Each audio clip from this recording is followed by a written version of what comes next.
Welcome back to the Haunted Fears horror family.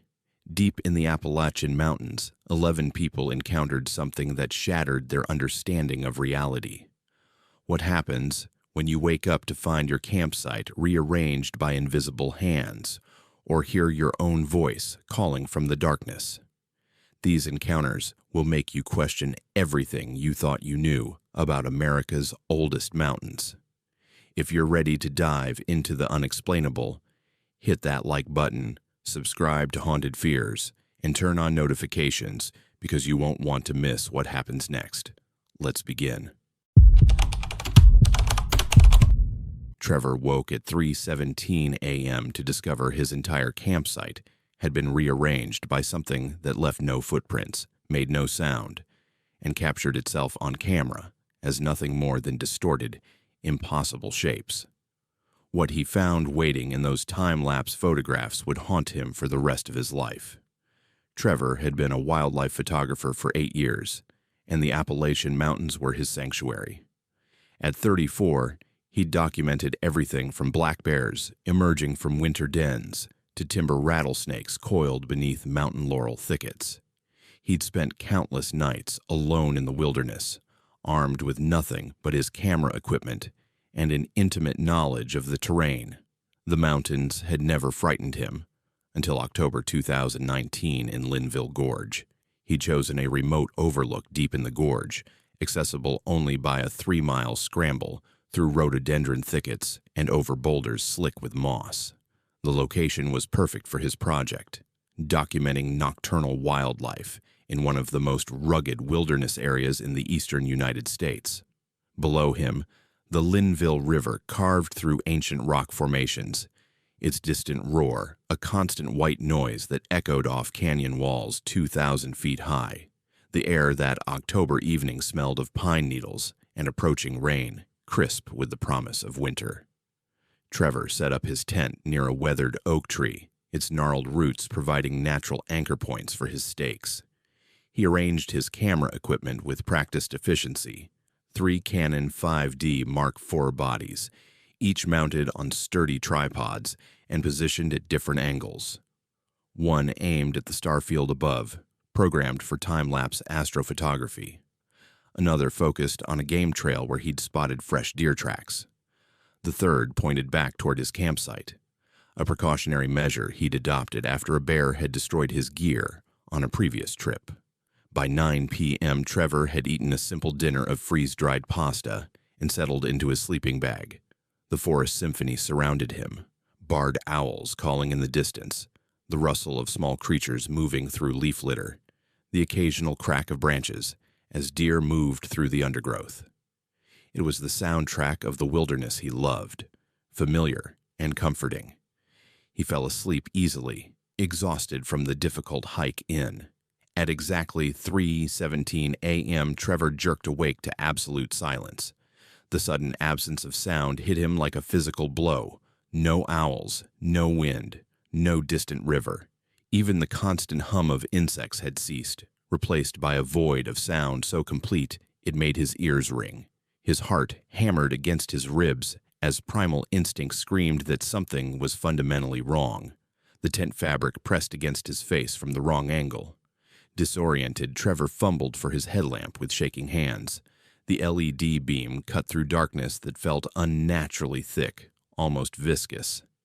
He unzipped the tent entrance, the sound of the zipper obscenely loud in the oppressive silence, and crawled out into the October night. What he saw made his stomach drop, and his mind struggled to process the impossible scene before him. His entire campsite had been rearranged with meticulous, terrifying precision. The tent, which should have been near the oak tree, now sat in the exact geometric center of the clearing, at least 50 feet from its original position. But that wasn't the most disturbing part. His cooking equipment formed a perfect circle around a flat stone he'd never seen before.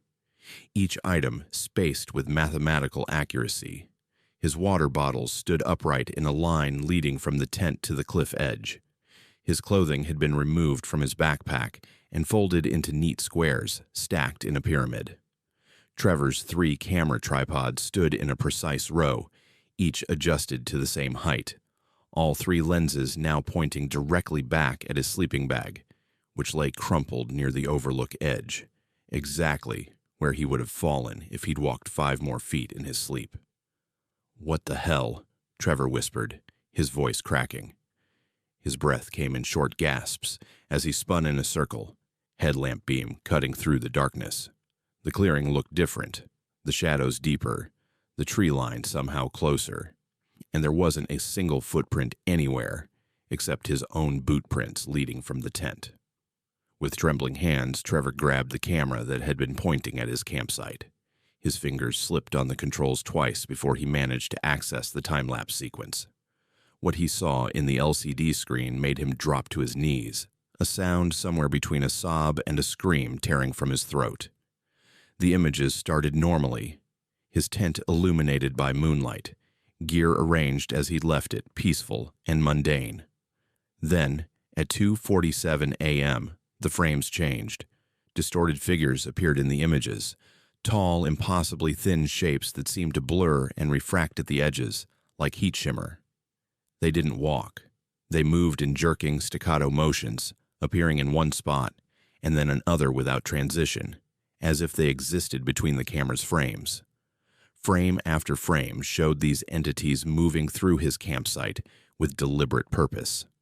One lifted his tent, a 50-pound, 4-season expedition tent, with what appeared to be a single appendage, carrying it to the center of the clearing as if it weighed nothing.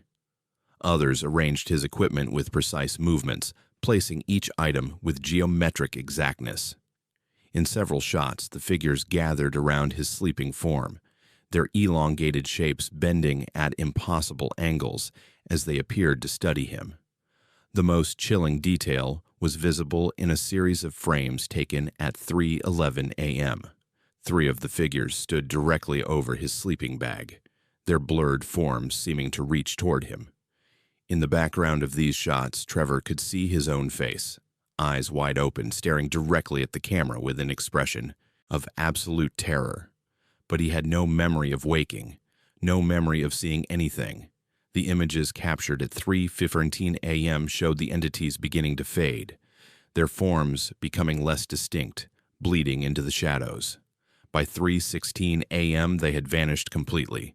The 3:17 a.m. frame showed his campsite rearranged exactly as he'd found it, and him sitting bolt upright in his repositioned tent, headlamp not yet turned on. That's when Trevor noticed his watch. The hands had stopped at exactly 3:17 a.m. He pulled out his backup watch from his pack, also frozen at 3:17.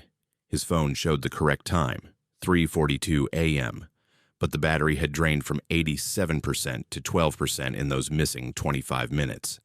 The humming started then, a low-frequency sound that didn't so much enter his ears as vibrate through his skull, rattling his teeth and making his vision blur. It came from deeper in the gorge, rhythmic and utterly unnatural. The sound pulsed in waves, and with each pulse, Trevor felt his sense of direction slip. North became east. The stars wheeled overhead in the wrong directions. Trevor grabbed his compass with shaking hands. The needle spun wildly, making full rotations every few seconds, completely useless. He tried his GPS unit. The screen showed his location flickering across impossible coordinates, sometimes showing him in Linville Gorge, sometimes placing him hundreds of miles away, sometimes displaying latitude and longitude numbers that didn't exist on Earth. The humming grew louder, and Trevor realized with mounting horror that it was forming patterns. Mathematical sequences, prime numbers, the same numeric progressions he'd learned in his high school calculus class. Whatever was out there in the darkness was communicating, or worse, calculating. Terror overrode his shock. Trevor began frantically gathering his equipment, stuffing items into his pack with no regard for organization. His hands wouldn't stop shaking. Twice he dropped his cameras, watching them tumble across the unnaturally arranged campsite.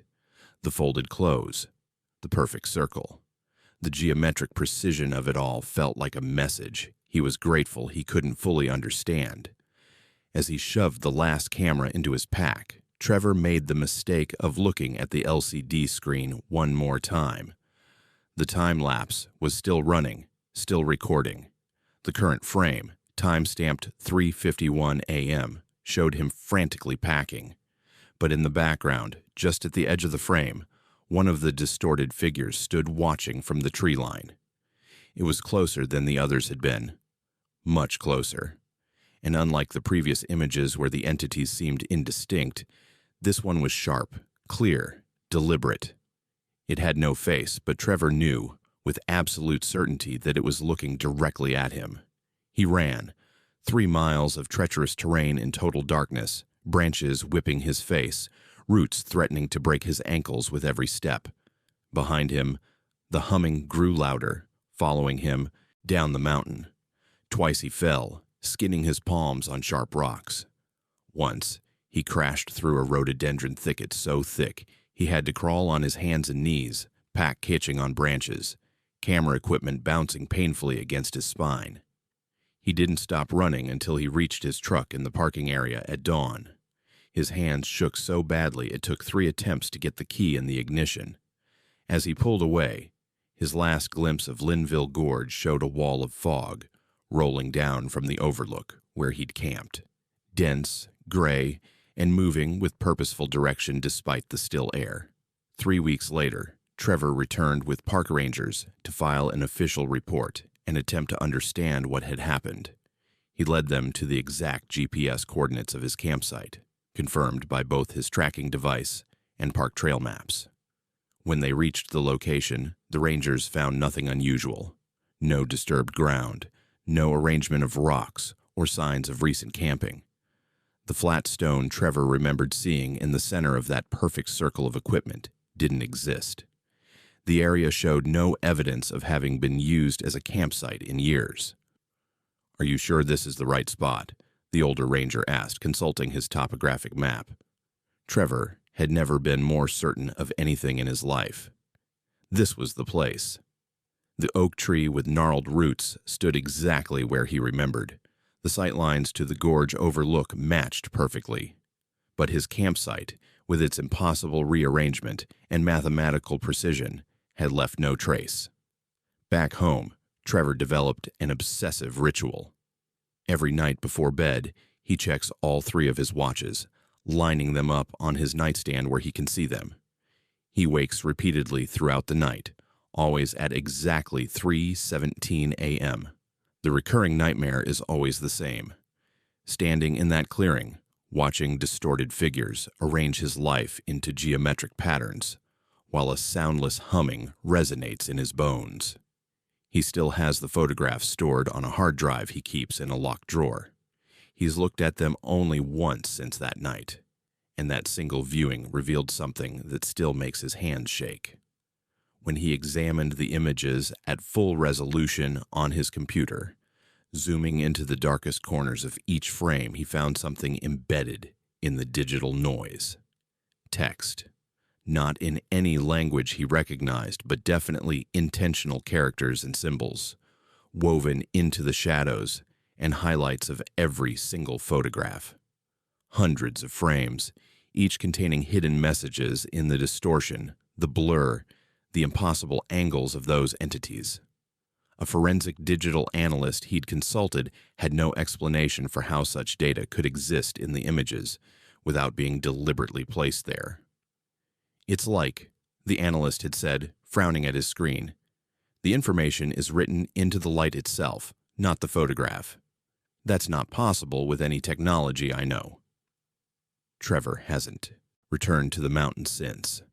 He quit wildlife photography entirely, unable to look through a camera viewfinder without remembering those time-lapse frames, those impossible figures, that expression of terror on his own face.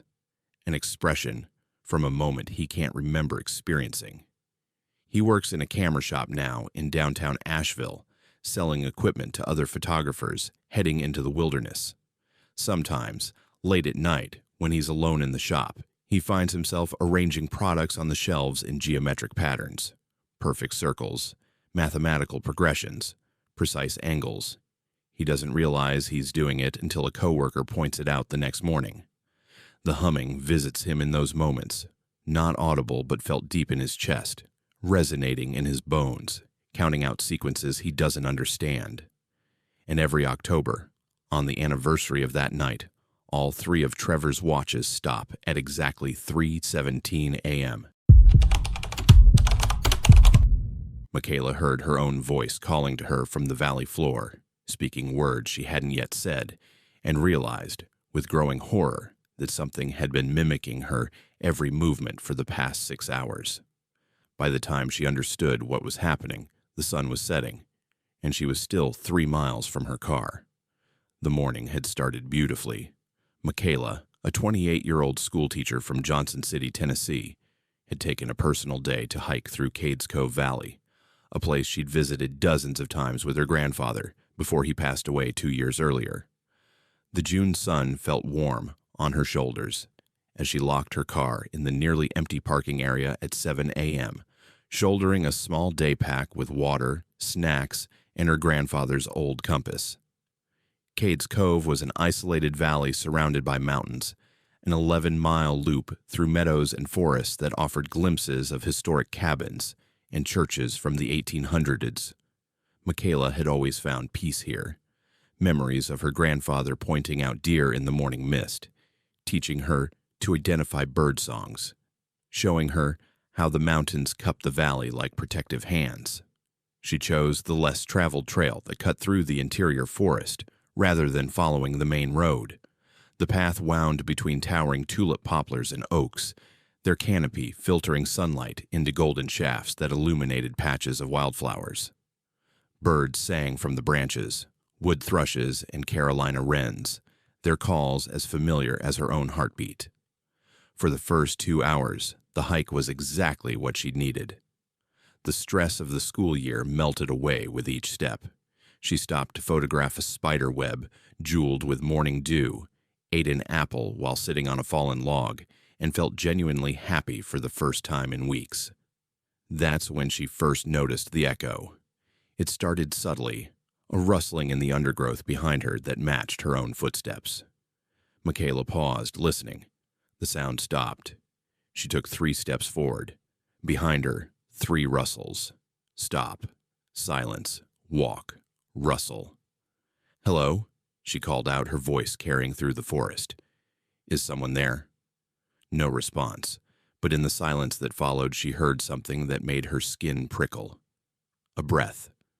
Not her own breath, but synchronized with it. Inhale. Exhale. Perfectly matched. Coming from somewhere in the trees behind her. Makayla told herself she was being paranoid. Cades Cove was popular with hikers. Someone else was probably on the trail, maintaining distance but walking at a similar pace. It happened all the time. Nothing to worry about. She continued hiking, but now hyper-aware of the sounds around her.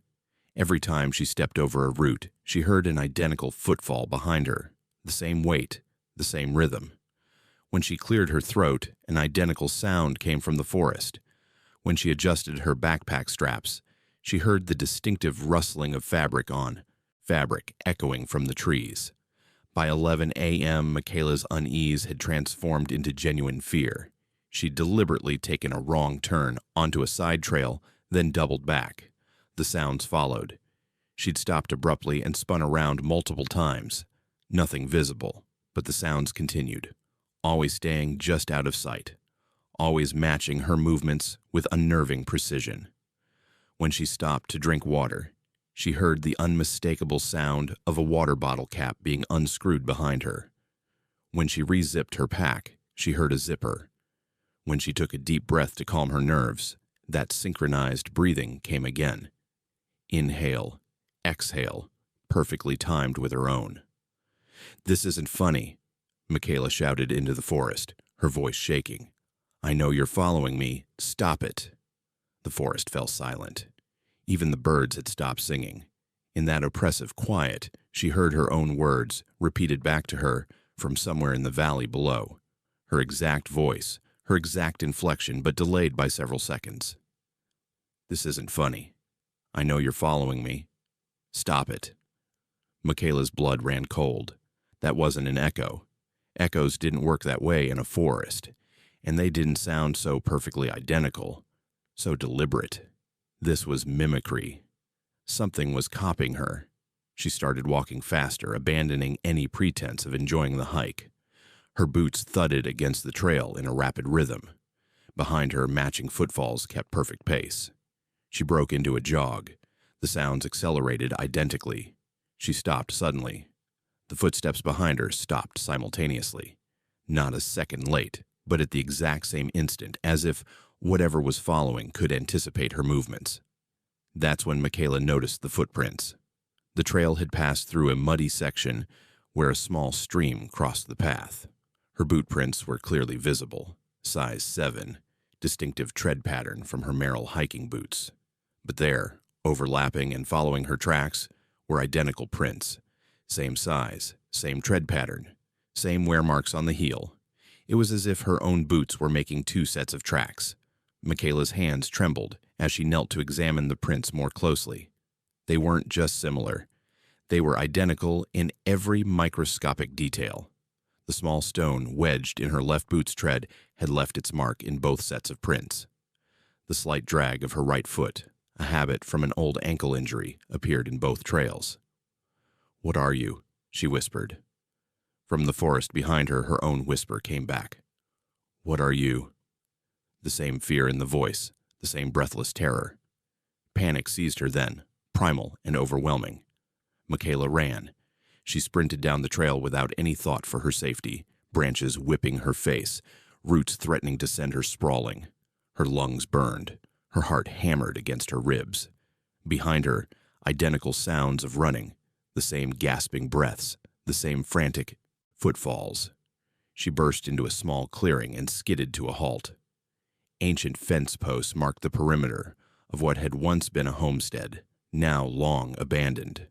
And carved into every single post, fresh and deep, was the same symbol. 2 overlapping footprints enclosed in a circle. The symbols were everywhere. 20 fence posts forming a rough rectangle around the clearing, each one bearing the identical carving. The wood was old and weathered, but the carvings looked recent. The wood inside the cut still light-colored, sap still visible. Makayla turned in a slow circle, dread mounting with each carved post she counted. These hadn't been here when she'd hiked this trail 3 months ago. She was certain. She'd stopped in this exact clearing to eat lunch, sitting on one of these very posts. They'd been unmarked then. A branch snapped behind her.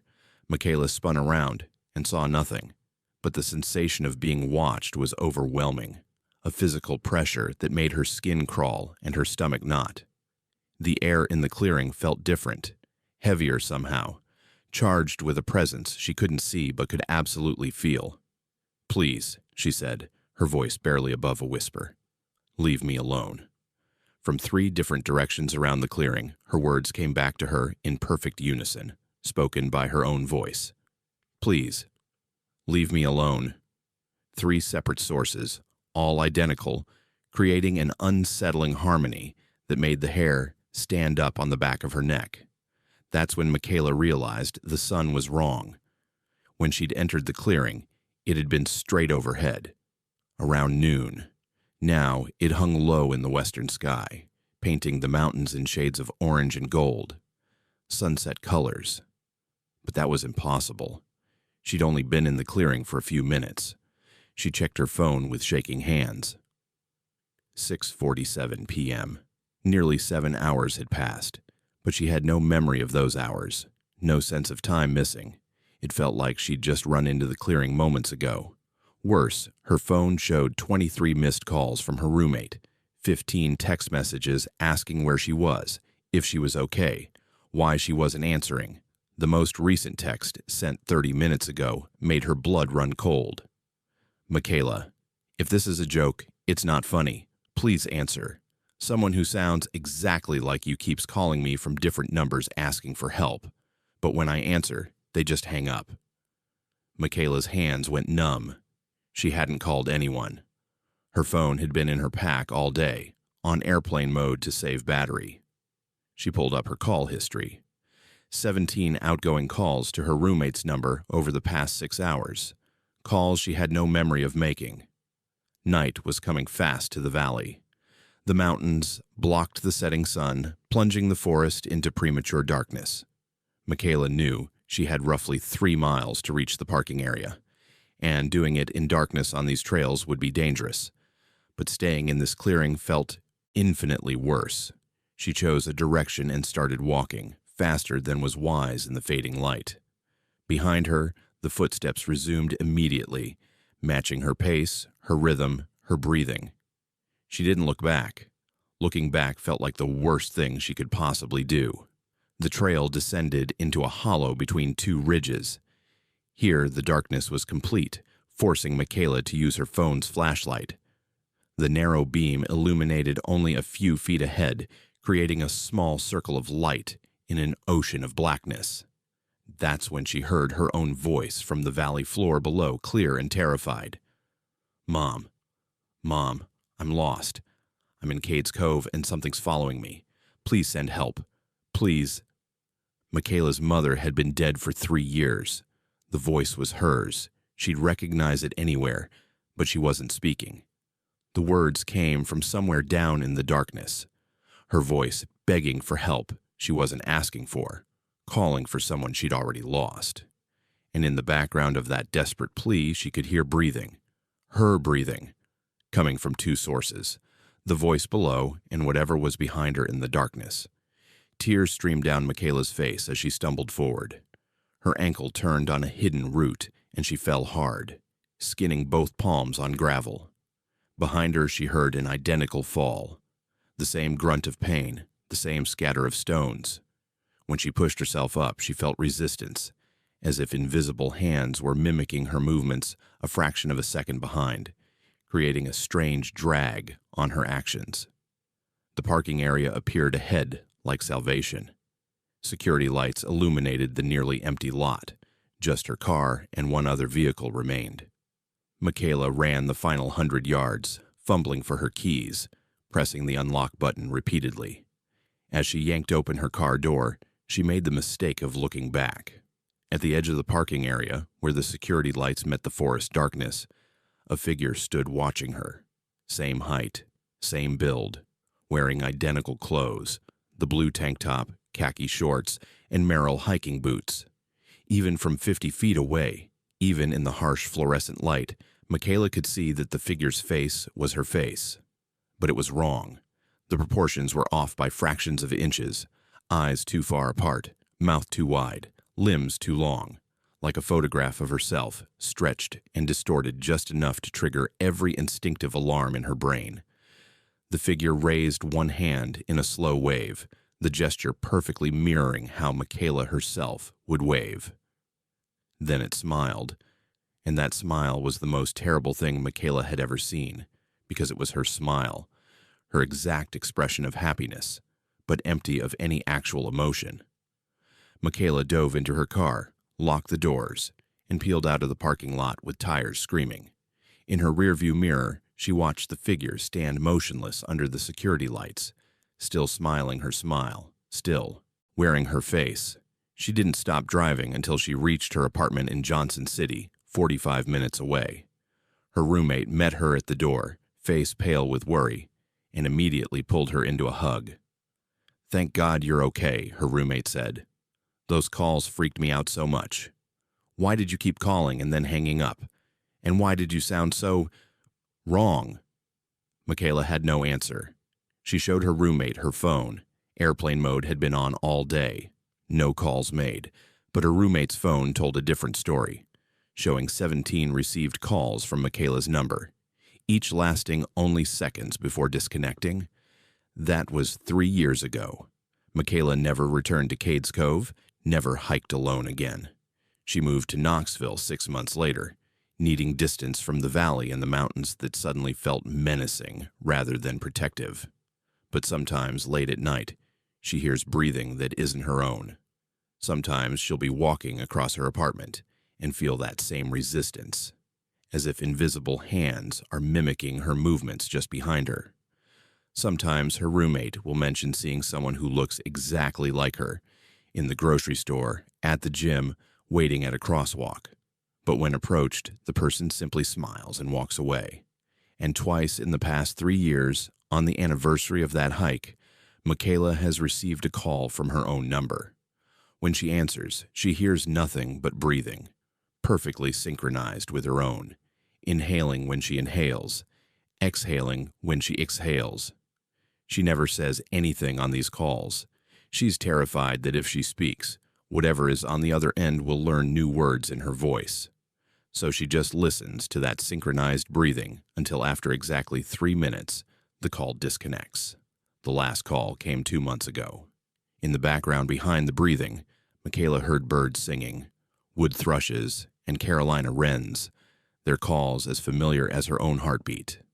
The sounds of Cades Cove Valley, where something still wears her face and walks with her footsteps and waits for her to come back. Harlan discovered a journal in his old foreman's abandoned house that documented his exact movements for the past 3 days, written in his own handwriting, dated 16 years in the future. The photographs on the walls showed him at ages he hadn't yet reached, and the calendar insisted it was 2003, but outside the window, it was still November 1987. Harlan was 67 years old when he returned to the ghost town of Lynch, Kentucky, in November 1987. He'd worked in the coal mines there for 40 years, before the company closed operations in 1982, leaving behind rows of empty company houses and memories etched into every street corner. The town that had once hummed with life, miners heading to their shifts, children playing in dusty yards, women hanging laundry on lines strung between porches, now stood silent and slowly crumbling. Harlan had driven up from Harlan County on a gray November afternoon, unable to shake the compulsion to see his old foreman's house one last time. William Mackenzie had been a hard man, but fair, someone who'd kept the mine crew safe through difficult years. He'd died in 1985, and his family had abandoned the company house without taking most of his belongings. Harlan told himself he was just being sentimental, wanting to see if any of Mackenzie's old things were still there. Maybe find a photograph or two to remember the man by. The town looked worse than he'd expected. 5 years of abandonment had accelerated the decay. Roofs sagged under the weight of accumulated leaves. Windows gaped empty, glass long since shattered by vandals or simply fallen victim to time. Kudzu vines crawled up walls and over porches, reclaiming the structures for the mountain. Mackenzie's house sat at the end of a row of identical company structures, simple 2-story affairs, painted company gray, now weathered to the color of storm clouds. As Harlan's truck rounded the corner, his foot hit the brake so hard he nearly stalled the engine. Smoke rose from Mackenzie's chimney, not wisps or traces, thick, steady smoke that spoke of a fire burning strong inside. Lights glowed behind curtained windows. The porch, which should have been rotting and dangerous, looked freshly painted. A rocking chair moved gently in the wind, and Mackenzie's old work boots sat beside the door, mud still fresh on their soles. Harlan sat in his truck for 5 full minutes, hands gripping the steering wheel until his knuckles went white. This wasn't possible. The house had been empty for years. He'd driven past it just 6 months ago and seen the same decay as all the other structures. Someone must have moved in, he told himself. Squatters, maybe. Or scavengers looking for copper wire to sell. But Mackenzie's boots. He recognized those boots, steel-toed Wolverines with a distinctive tear on the right heel where they'd caught on mining equipment. Mackenzie had worn them every day for a decade. Harlan had buried those boots with Mackenzie in 1985. The front door stood slightly ajar. Through the gap, warm light spilled onto the porch. Lamplight, not electric, casting the yellow glow of oil lamps. From inside came the sound of a radio playing, static-filled but audible. A news broadcast. Harlan caught fragments. President Reagan today announced Cold War tensions, stock market recovery. "Hello?" Harlan called from the bottom of the porch steps, his voice cracking. "Anyone home?" No answer. The radio continued its broadcast. The rocking chair creaked. Smoke curled from the chimney. Harlan climbed the steps, each board solid beneath his weight. No rot, no give, as if the house had never been abandoned. He pushed the door open wider, and warmth rolled out to meet him, carrying the smell of coffee and wood smoke, and something else, coal dust, the distinctive scent that had permeated everything in a mining town. The interior stopped him dead. The house looked exactly as it had when Mackenzie was alive. Better, even. Furniture Harlan remembered sat in its proper places. Photographs lined the walls in frames he recognized. A fire crackled in the stone fireplace. On the kitchen table, a cup of coffee steamed next to a plate with a half-eaten sandwich. The bread looked fresh.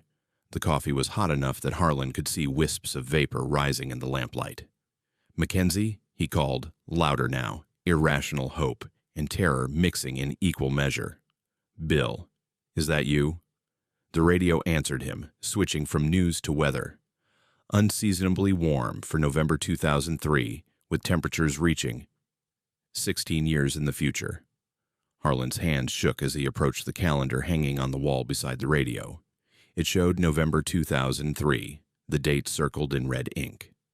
Today's date, but not 1987's today. 2003's today, 16 years from when Harlan had driven up the mountain. That's when he saw the photographs. They covered the walls in neat rows, some in frames, others tacked directly to the faded wallpaper.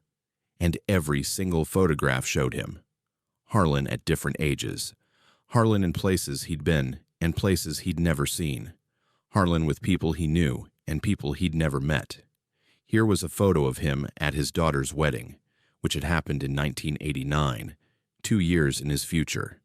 He stood beside her in the image, wearing a suit he didn't yet own, his hair grayer than it was now.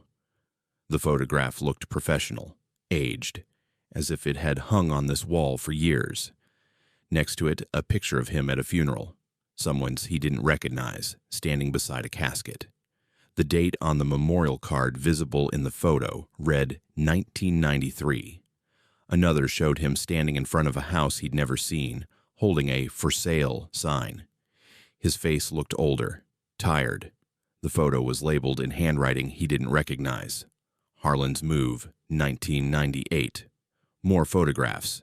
Him in a hospital bed, tubes and machines surrounding him. Him holding a grandchild who hadn't been born yet. Him standing in this very house, in this very room holding this very photograph and staring at it with an expression of absolute horror. The meta photograph made Harlan's stomach lurch. He was looking at a picture of himself, looking at a picture of himself.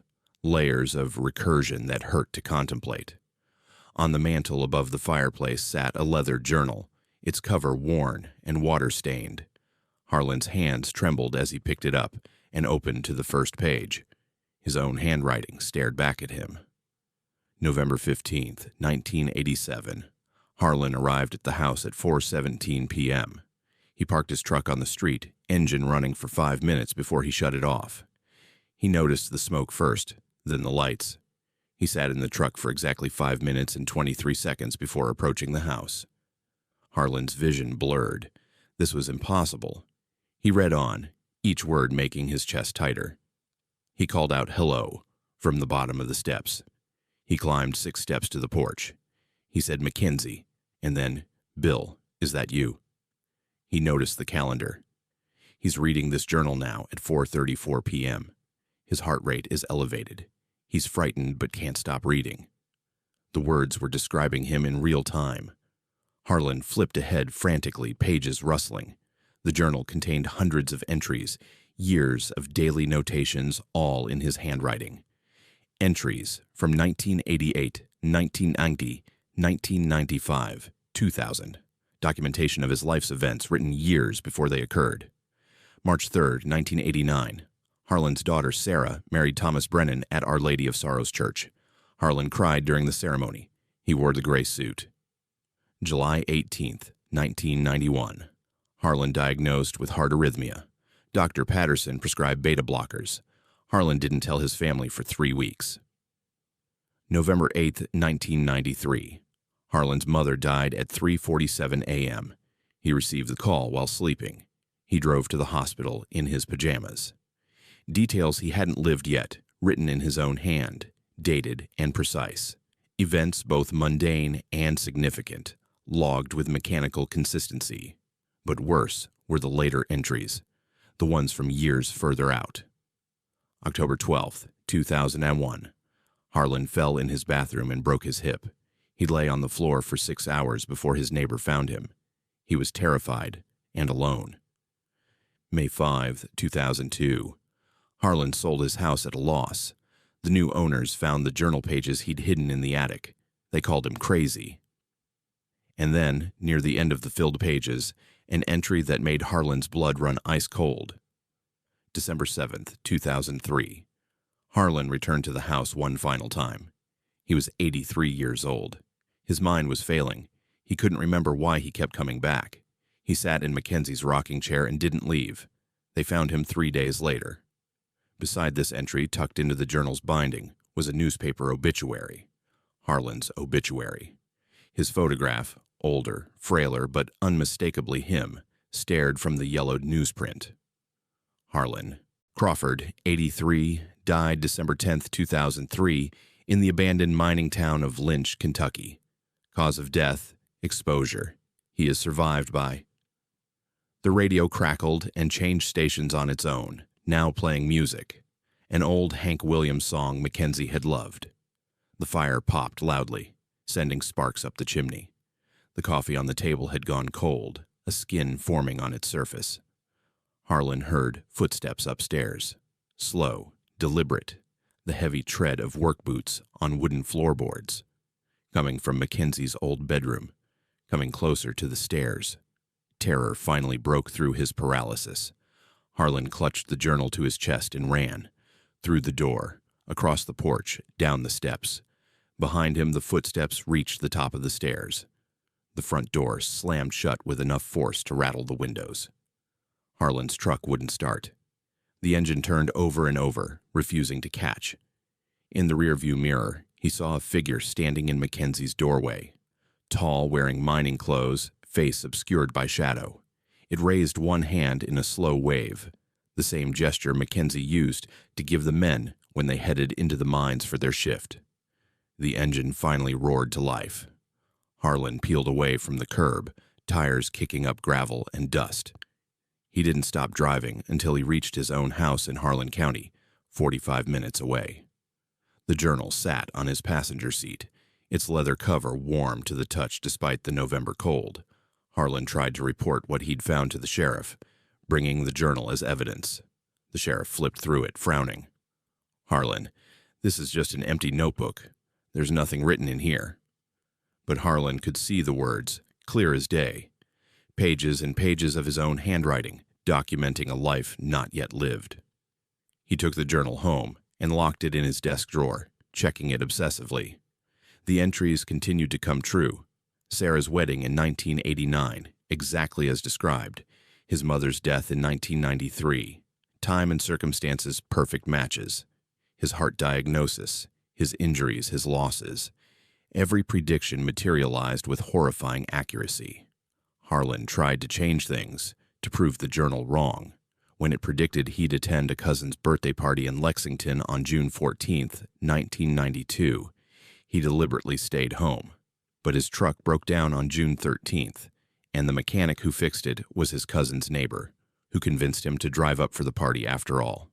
When it said he'd buy a blue Ford in 1995, he bought a red Chevy out of spite. The dealership recalled it 2 weeks later due to a defect and gave him a loaner, a blue Ford, that he ended up keeping when they offered him a deal he couldn't refuse. The journal was always right. Every attempt to deviate from its predictions somehow circled back, events conspiring to fulfill the documented future. Harlan felt like a puppet, dancing on strings he couldn't see, following a script written in his own hand. The house in Lynch remained occupied whenever Harlan drove past. Smoke from the chimney, lights in the windows, Mackenzie's boots on the porch, always the same, frozen in that impossible moment between past and future. In 1998, Harlan developed early-onset dementia, another event the journal had predicted. His memories began to slip, days blurring together. But he never forgot the journal, never forgot the house, never forgot that figure in the doorway. By 2002, his family had moved him to an assisted living facility. He'd escape regularly, always driving back to Lynch, always finding the house occupied, always running when the footsteps started upstairs. The final entry in the journal approached, December 7th, 2003. Harlan knew it was coming, circled that date on every calendar, warned every nurse and family member. But on December 6th, he slipped out of the facility during a shift change. They found him 3 days later, exactly as the journal predicted. Sitting in Mackenzie's rocking chair on that impossible porch, the house now truly abandoned around him, his body cold, the journal open on his lap to the final page. The final entry, written in shaking letters, said simply, "I wrote it all, every word, but I don't remember when. I don't remember how. Mackenzie showed me. He's upstairs. He's been waiting. It's my shift now." The next page, which had been blank when Harlan first found the journal in 1987, now contained new entries, future dates, future events, future lives, written in Harlan's handwriting, documenting people who would visit the house in years to come. The authorities sealed the house after finding Harlan's body. But locals still report smoke from the chimney on certain November days, still see lights in the windows, still find fresh boot prints on the porch. And somewhere in that house, on those walls, new photographs continue to appear. Images of people at events they haven't attended yet, holding grandchildren not yet born, standing at graves of those still living. The journal sits in an evidence box in the county sheriff's office. Empty pages to most who look at it. But sometimes, late at night, officers swear they see writing appearing in the margins. Dates and events, names and details. A future being documented one day at a time. And if you listen carefully on quiet November evenings in Lynch, Kentucky, you can hear footsteps in that abandoned house. Boots on wooden floors, always upstairs, always approaching the stairs, always ready to greet the next visitor who stumbles upon a house that shouldn't exist, holding a journal they're destined to fill. Briana crawled through the unmapped passage and found recording equipment playing audio of her own voice from 3 hours in the future, begging herself not to enter the cave. The temperature had dropped 40 degrees in seconds, and somewhere in the darkness ahead, she could hear herself screaming. Briana Martinez had always been drawn to dark places. At 31, the anthropology graduate student from Virginia Tech had spent 3 years researching Appalachian folklore and oral histories, interviewing elderly residents about stories passed down through generations. But her real passion lay in the physical evidence, the caves where these stories originated, the underground spaces that had terrified mountain people for centuries. Hellhole Cave system in West Virginia was legendary among spelunkers. A vast network of passages that descended nearly 600 feet into the earth, with chambers large enough to hold cathedrals and crawl spaces barely wide enough for a human body. The cave had been mapped extensively since the 1950s, but rumors persisted of deeper passages, unexplored sections that connected to even larger systems beneath the mountains. August 2018 brought Briana and her guide, experienced caver named Marcus Donnelly, to the cave's entrance on a humid Saturday morning. Marcus had been exploring Hellhole for 20 years and knew its mapped passages intimately.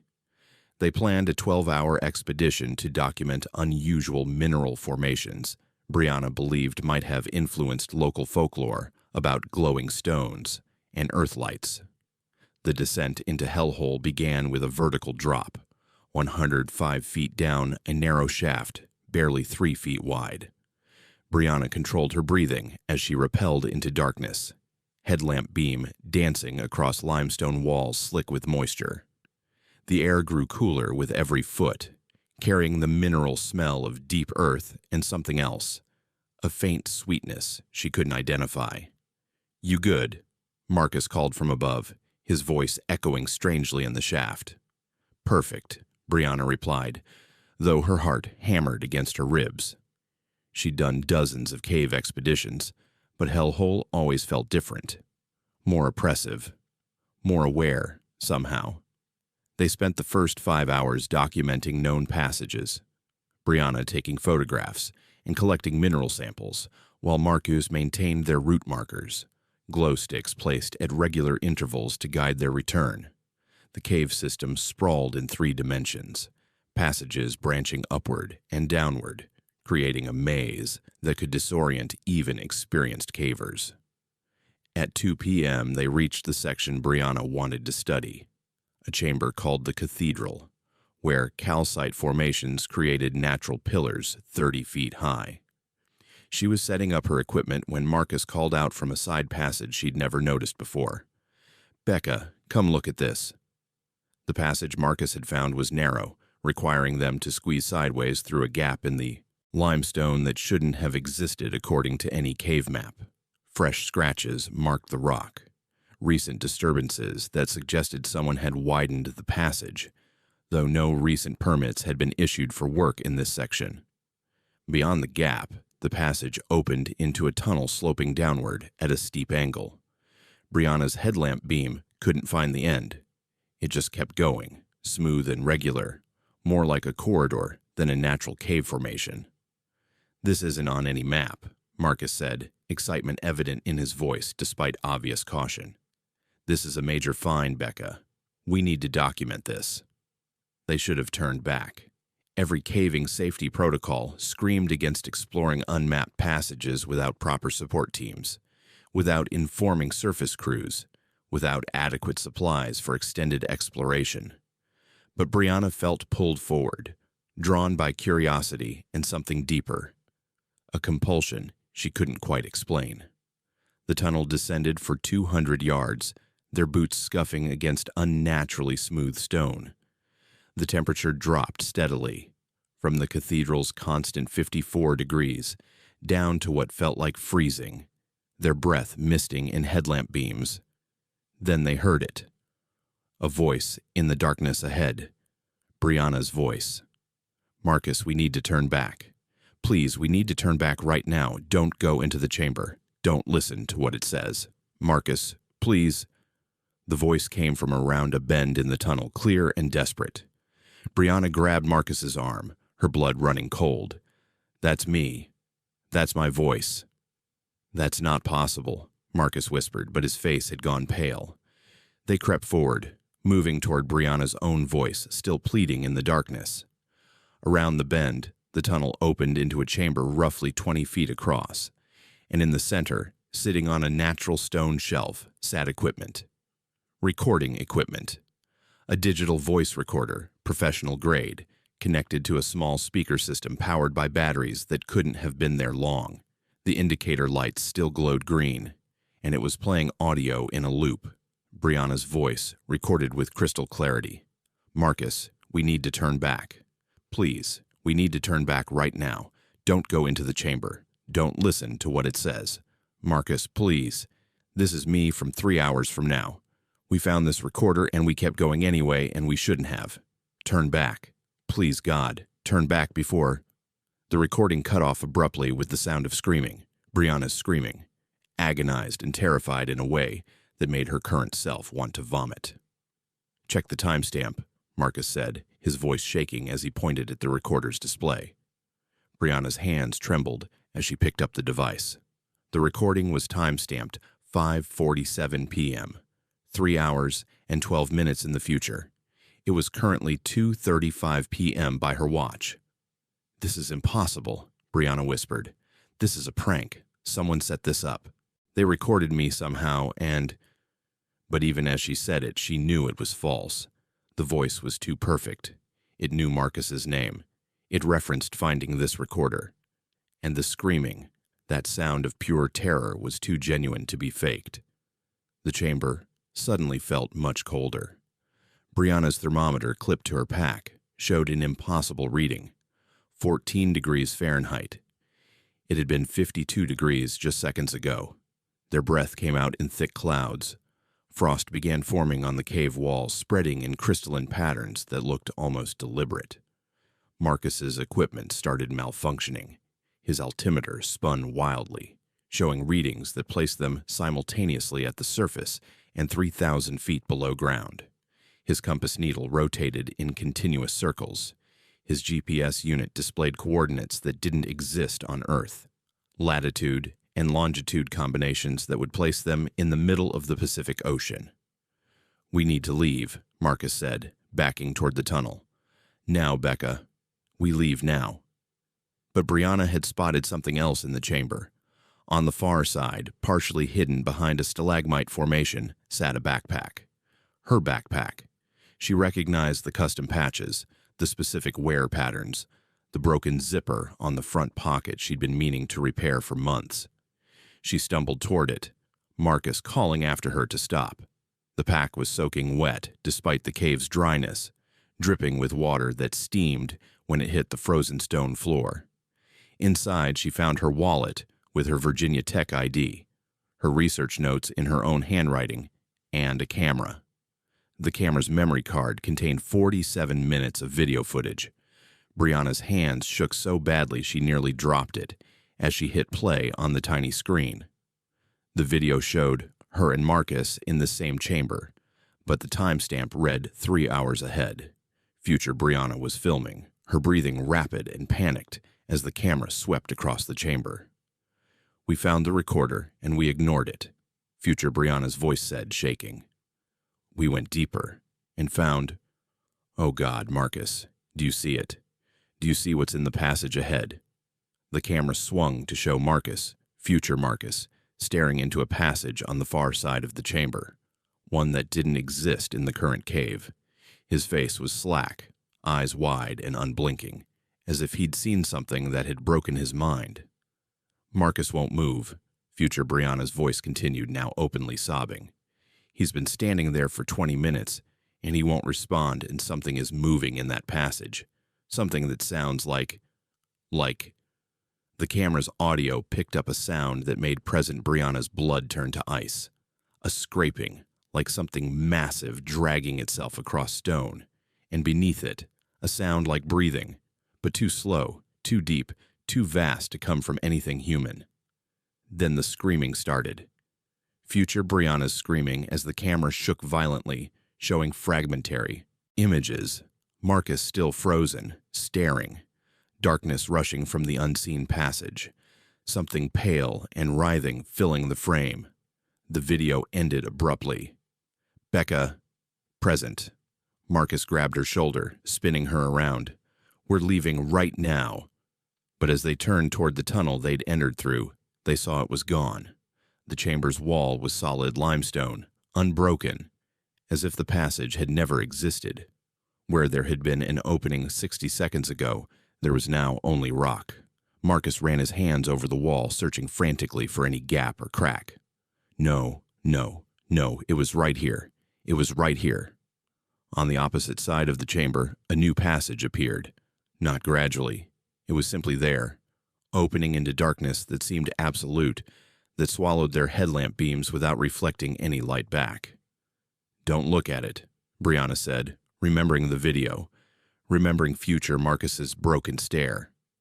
"Marcus, don't look at that passage." But time was behaving strangely. Briana's watch showed 2:40 p.m.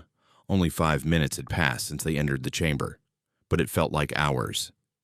And Marcus's watch showed 5:30 p.m., and the recorder's timestamp kept changing, counting down toward the moment of its own recording. Marcus suddenly went rigid, his gaze locked on the dark passage. "Do you hear that?" he whispered. "No." "Marcus, don't listen. We need to find another way out." "It's calling my name," Marcus said, his voice flat and distant. "It knows things. It knows about my daughter. It knows about the accident. It's showing me."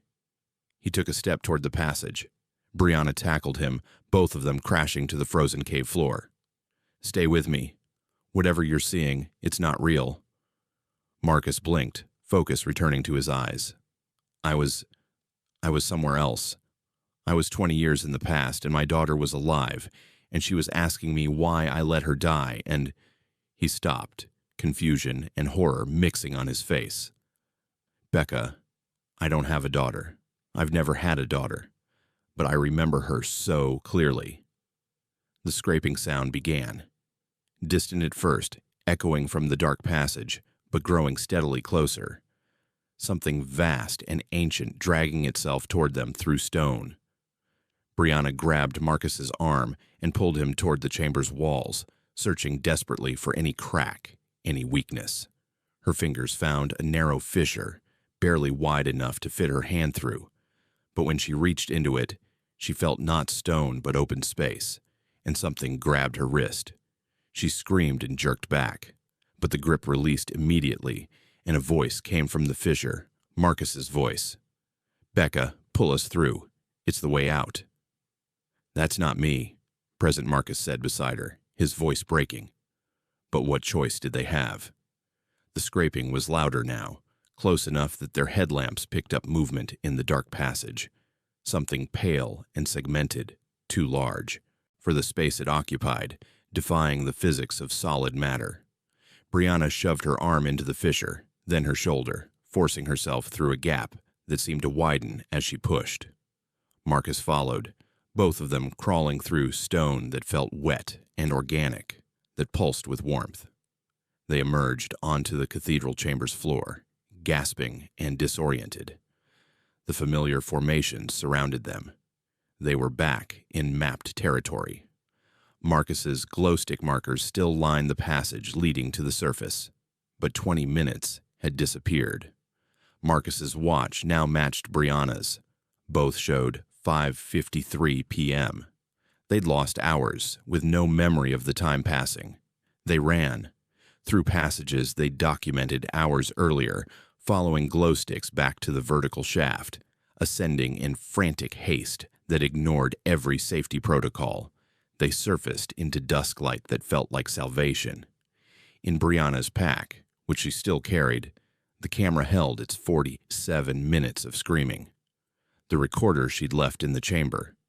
The backpack that was hers, but shouldn't have existed yet. A week later, authorities sealed Hellhole Cave. Briana's academic advisor pulled her aside with questions she couldn't answer.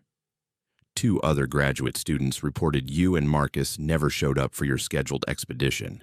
They say they waited at the entrance all day, but your permits show you logged out at 6:15 p.m. Briana had no response. She and Marcus remembered the entire day, but according to surface records, they'd never entered the cave at all. Marcus quit caving entirely. 6 months after Hellhole, he started seeing therapists for memories of a daughter who never existed, a child he mourned despite never having had. The memories grew more detailed over time. Birthday parties, bedtime stories, the accident that killed her, his guilt. Briana left her graduate program. She moved to Atlanta, far from mountains and caves and dark places underground. But she kept the camera, unable to delete the footage or explain its existence. Sometimes late at night she watches those 47 minutes, watching herself scream, watching Marcus break, watching something pale and impossible fill the frame. And she notices new details each time, things that weren't there before, or that she didn't see originally. In the latest viewing, just before the video cuts out, there's a figure visible in the far background, standing in the chamber, watching. A woman. And though the footage is grainy and dark, Briana is certain of one terrible thing. The woman is older, grayer, but unmistakably herself, watching her younger self scream, from a time that hasn't happened yet, or perhaps from a time that's always happening, eternally, in a chamber that exists outside the normal flow of hours and days. Briana no longer looks at mirrors for too long. She's terrified she'll see herself standing just behind her own reflection. Older, wearing caving gear, covered in cave, dust, staring with the same broken expression Marcus wore in the video. And once a year, on the anniversary of Hellhole, Briana receives a package with no return address. Inside is always the same thing, a new memory card for her camera. Each one contains footage from the chamber, longer each year, the screaming lasting minutes more. The most recent card, received last month, contained 2 hours of footage. And in it, future Briana isn't just screaming anymore. She's calling present Briana's name, begging her to come back to the cave, promising it will all make sense, promising the only way out is through. Briana hasn't watched the full 2 hours yet, but she knows, with terrible certainty, that she will. And when she does, she'll understand why, despite everything, she's already purchased new caving equipment. Why she's been researching Hellhole's sealed entrance. Why part of her, a part that grows stronger each day, knows she needs to go back. Because in that chamber beneath the earth, time doesn't flow forward. It loops, and she's already there, has always been there, will always be there. Screaming. The 13 wooden crosses, arranged in a perfect circle, each bore Dario's full name and birth date, but different death dates, all within the next 6 months. He stood in the impossible clearing, GPS leading him to a place that existed on no map, and realized he'd just found his own graveyard. Dario Kovac had been surveying remote properties for 15 years, and the swampy bottomlands near the Congaree area of South Carolina in March 2020. Shouldn't have been any different from 100 other jobs. At 42, he'd mapped everything from pristine mountain forests to abandoned industrial sites, always with the same methodical precision that had built his reputation among timber companies and land developers. The Morgantown firm he worked for had contracted him to survey 200 acres of lowland swamp forest for a timber company considering purchase. The property was a mess, flooded for most of the year, thick with bald cypress and water tupelo. The ground a treacherous mix of standing water and deceptively solid-looking vegetation that could swallow equipment in seconds. Dario had started at dawn, working his way systematically through the property with his GPS unit, laser rangefinder, and surveying equipment. The water was ankle-deep in most places, knee-deep in others, black as oil and still as glass except where his boots disturbed it. Spanish moss hung from every branch, creating curtains of gray-green that filtered the morning light into something dim and ancient. By 11 a.m., Dario had covered roughly half the property when his GPS started acting strange. The coordinates kept shifting by small amounts, 10 feet here, 20 feet there, as if he were moving even when standing still. He'd seen GPS glitches before in areas with dense canopy cover, but this was different. The unit insisted he was approaching a landmark that wasn't marked on any of his maps. Curious, Dario followed the GPS coordinates deeper into the swamp. The water grew shallower as he walked, which made no sense given the terrain. Bottomland swamps didn't have high points. That's why they were bottomlands. But within minutes, his boots were on dry ground, completely dry ground, in the middle of a flooded forest.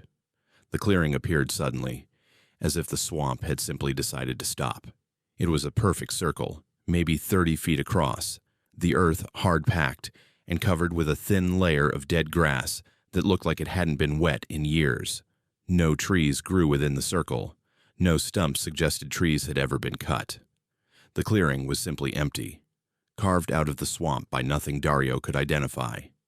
And in the center stood 13 wooden crosses. They were arranged in a circle within the larger clearing, each cross roughly 4 feet tall and made from weathered wood that could have been decades old.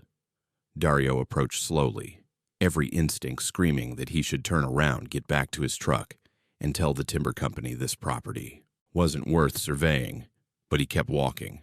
The first cross he reached bore a carved inscription, the letters deep and deliberate. Dario felt his stomach drop as he read his own name, Dario Kovac. Below it, his birth date, correct down to the day and year. And below that, died May 17, 2020, 2 months away. Dario stumbled to the next cross, hands shaking. Same name, same birth date, different death date. Died June 3rd, 2020. He ran to the next one. Dario Kovac, born same day. Died July 22nd, 2020. All 13 crosses bore his name, his birth date, and death dates ranging from May through September of 2020. 6 months of possible deaths laid out in a circle like some grotesque multiple choice. The clearing felt warmer than it should have. Dario pulled out his thermometer, a surveyor's habit, always documenting environmental conditions. The digital readout showed 87 degrees Fahrenheit. The ambient temperature in the swamp had been 64 degrees when he'd started that morning. And despite the standing water surrounding the clearing, the ground beneath his feet was warm, almost hot, as if heated from below. That's when he heard the singing. Children's voices, high and clear, coming from somewhere in the trees around the clearing. But not English. The language was something else entirely. Syllables that rose and fell in patterns that hurt to hear, that made his ears ring and his vision blur slightly. Old words. Ancient words. Words that predated English, predated anything European settlers had brought to these swamps. Dario spun in a circle, searching for the source of the singing. No children were visible. The voices seemed to come from everywhere and nowhere, echoing through the Spanish moss, bouncing off the black water. He pulled out his phone to call his office, to report this impossible place. No signal. That wasn't unusual in the deep swamp, but his satellite phone should have worked. He switched it on. Nothing. Dead, despite showing full battery when he'd checked it an hour ago. His camera was next. Dario had documented thousands of survey sites over his career, photographing property markers, terrain features, anything relevant to his work. He raised the camera to photograph the crosses. The battery indicator dropped from 94% to 0% in seconds. The camera died in his hands, screen going black, the familiar startup chime playing in reverse as if the device were being drained of not just power but existence itself. The water around the clearing had changed. What had been black, and still now looked darker, thicker, more like oil than water. And it was moving, flowing in a slow circle around the clearing, despite no visible current, no wind to disturb it. Dario backed toward the center of the clearing, away from the encircling water. His boot hit one of the crosses, knocking it slightly askew. The moment the cross shifted, the singing stopped. The silence that followed was worse. Something was watching him from the water. Not one thing, many things. Dario couldn't see them clearly. Just suggestions of shapes beneath the black surface, too large to be fish, moving with intelligence and purpose. They circled the clearing in the same slow rotation as the water, staying just out of clear view. Panic overrode Dario's professional training. He ran for the edge of the clearing, intent on crashing back into the swamp and making for his truck regardless of what waited in the water. But the moment his boot touched the boundary where dry ground met swamp water, pain lanced through his leg. Not physical pain, but something deeper, a wrongness that radiated up from his foot through his entire body. He jerked his foot back onto dry ground.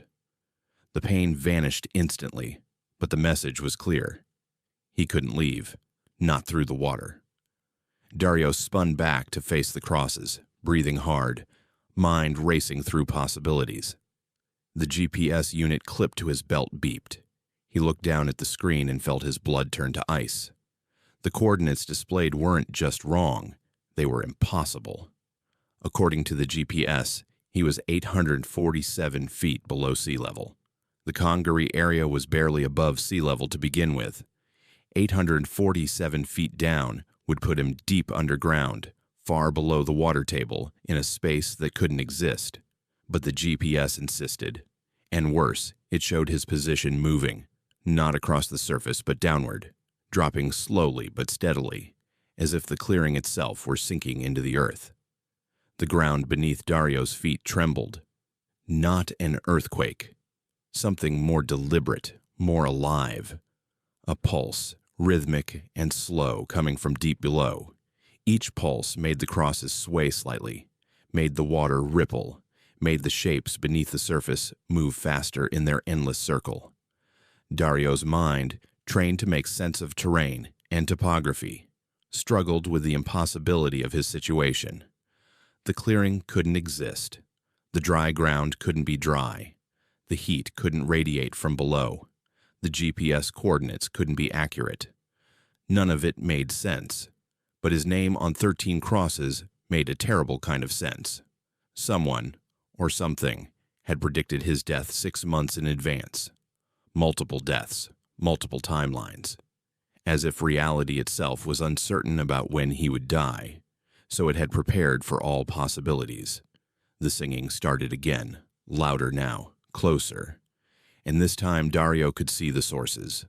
Pale figures standing in the water beyond the clearing, half submerged, faces turned toward him.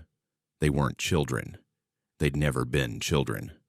The voices were wrong, the pitch artificially high, like adults forcing their voices into registers that didn't belong to them. Their faces were smooth. Not featureless, but smooth. Eyes, nose, and mouth all present but flat, carved into flesh like masks that had never been properly finished.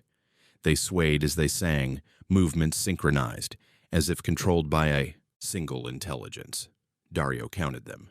13 figures, 1 for each cross.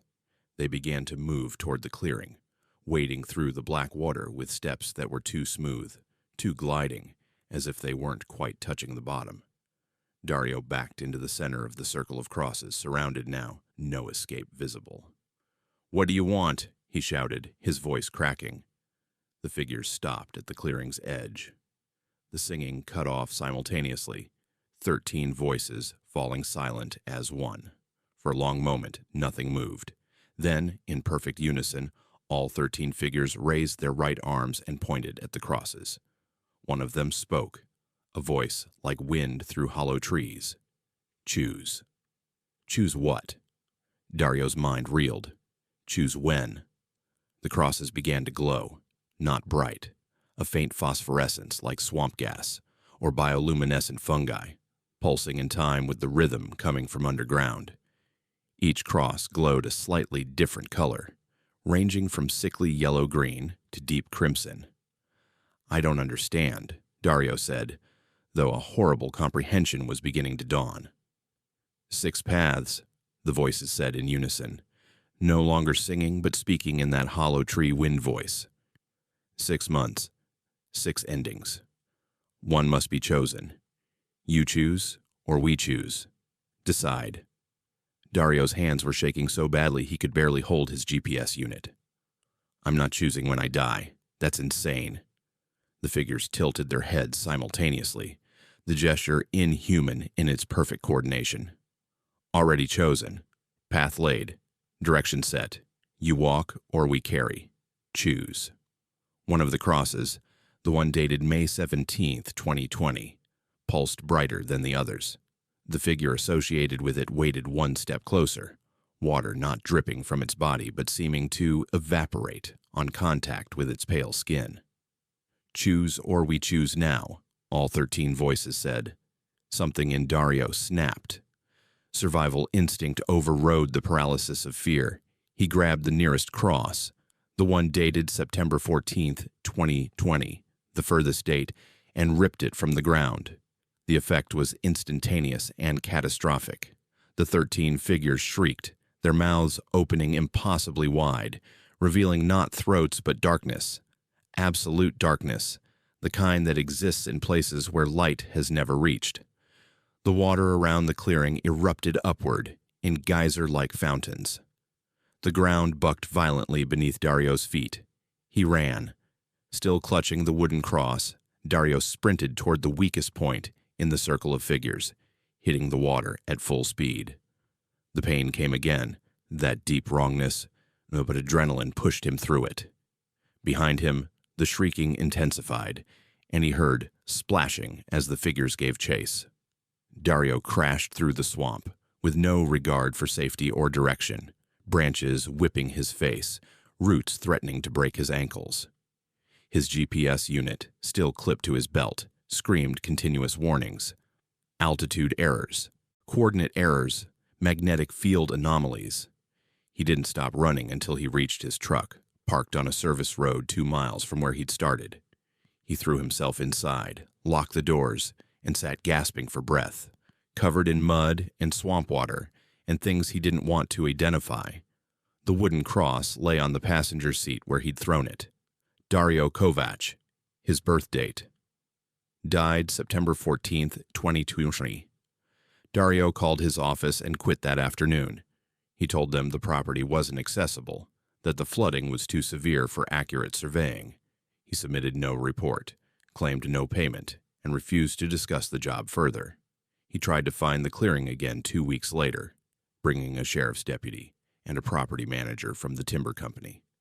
They searched for 6 hours. The entire area was underwater. Spring flooding had raised the water level by several feet. No dry ground existed anywhere on the property. "You sure you got the coordinates right?" the deputy asked. Dario had them memorized, but when they reached the spot where the clearing should have been, they found only water, deep, dark, and still. May 17th came and went. Dario spent the day in his house with doors locked and curtains drawn, convinced something would come for him. Nothing happened. June 3rd passed the same way. Nothing. July 22nd, nothing. Each date passed without incident, and Dario began to believe he'd somehow escaped whatever fate the clearing had promised. He'd chosen September 14th, the furthest date, and by ripping up that cross, maybe he'd broken the prediction, invalidated the prophecy. But obsession grew where relief should have lived. Dario checked obituaries compulsively, searching for his own name. He avoided wetlands, refused jobs in swampy areas, turned down lucrative contracts that would have taken him near standing water. The wooden cross sat in a locked drawer in his desk. Sometimes, late at night, he'd take it out and stare at the date carved into the wood, September 14th, 2020. 3 weeks before, September 14th, Dario started seeing them, the pale figures from the clearing, never close, always at the edges of his vision, standing at street corners, visible in reflections, watching from parked cars. Their smooth faces turned toward him wherever he went. September 10th. 4 days before the date on the cross, Dario woke to find black water seeping under his bedroom door. He lived on the second floor. There was no water source nearby, but the water kept coming, pooling on his floor, smelling of swamp and decay. September 12th. 2 days. The singing started. Children's voices in an ancient language coming from his walls, his appliances, his phone when it rang. September 13th. 1 day. Dario barricaded himself in his house, called in sick to work, and sat with every light on, staring at the cross. September 14th arrived. Dario made it through the entire day. By 11 p.m., he began to hope. By 11:45, he started to believe he'd won. At 11:58 p.m., his doorbell rang. Through the peephole, he saw nothing. But when he looked down, black water was flowing under his front door in a steady stream, filling his hallway, rising with impossible speed. Dario ran for the back door. It opened onto a swamp. Not his backyard. A swamp, complete with bald cypress and Spanish moss and black water that stretched to a horizon he couldn't see. And in the distance, perfectly circular and impossibly dry, sat a clearing with 13 wooden crosses. The pale figures stood waiting. Dario didn't die on September 14th, 2020. At least, not in any way that could be documented by authorities or recorded in official records. But he was never seen again. The timber company eventually purchased and logged the property where Dario had surveyed. Workers reported finding a clearing in the exact center of the tract, perfectly circular, bone dry despite surrounding floods. 12 wooden crosses stood in a circle. Only 12. The 13th cross was never found. But sometimes, on humid March days, when the swamp is quiet and the Spanish moss hangs heavy, surveying crews in the Congaree Bottomlands report hearing singing, children's voices in a language no one recognizes, coming from clearings that don't appear on any map. Peyton's motorcycle died on a dirt road that shouldn't exist, and when the elderly couple pulled up in their vintage car with no headlights, he made the mistake every traveler fears. He accepted their ride. By the time he realized the road behind them was disappearing into nothing, it was already too late to turn back. The summer of 1979 had been Peyton's year of freedom. At 25, Fresh out of a job he'd hated and a relationship that had slowly suffocated him, he'd bought a used Honda CB750 and set out to explore the Appalachian backroads from Tennessee to Georgia. No schedule, no destination, just him and the mountain roads that twisted through valleys and over ridges like ribbons thrown carelessly across the landscape. July 14th found him somewhere near Brasstown Bald in Georgia, the state's highest point. He'd spent the day riding switchbacks and stopping at overlooks, his camera full of photographs that would mean nothing to anyone but him. Empty roads, distant mountains, the kind of vistas that made you feel simultaneously significant and utterly insignificant. As dusk approached, Peyton had started looking for a place to camp. The main highway offered nothing suitable, so he'd taken a side road, then another, following hand-painted signs toward a state forest campground that his worn map suggested should be somewhere ahead. The dirt road he ended up on wasn't on his map. It appeared suddenly, branching off from an already questionable logging track marked by nothing but two faint tire ruts disappearing into dense forest. Something about it felt wrong, too straight, too deliberate for a mountain road. But Peyton was young and stubborn, and convinced he could handle whatever the mountains threw at him. 3 miles down that road, as the last light faded from the sky, his motorcycle coughed once, twice, and died. Peyton coasted to a stop, the sudden silence absolute and unsettling. No birds, no insects. Even the wind had stilled, leaving the forest around him in a state of unnatural quiet that made his skin prickle. He checked the obvious things first. Fuel tank full. Spark plugs looked fine. Battery connections tight. The bike had been running perfectly all day. There was no reason for it to die. But when he tried the starter, he got nothing. Not even the click of a dead battery, just absolute silence. Perfect, Peyton muttered, looking around at the darkening forest. The road behind him had disappeared into shadow.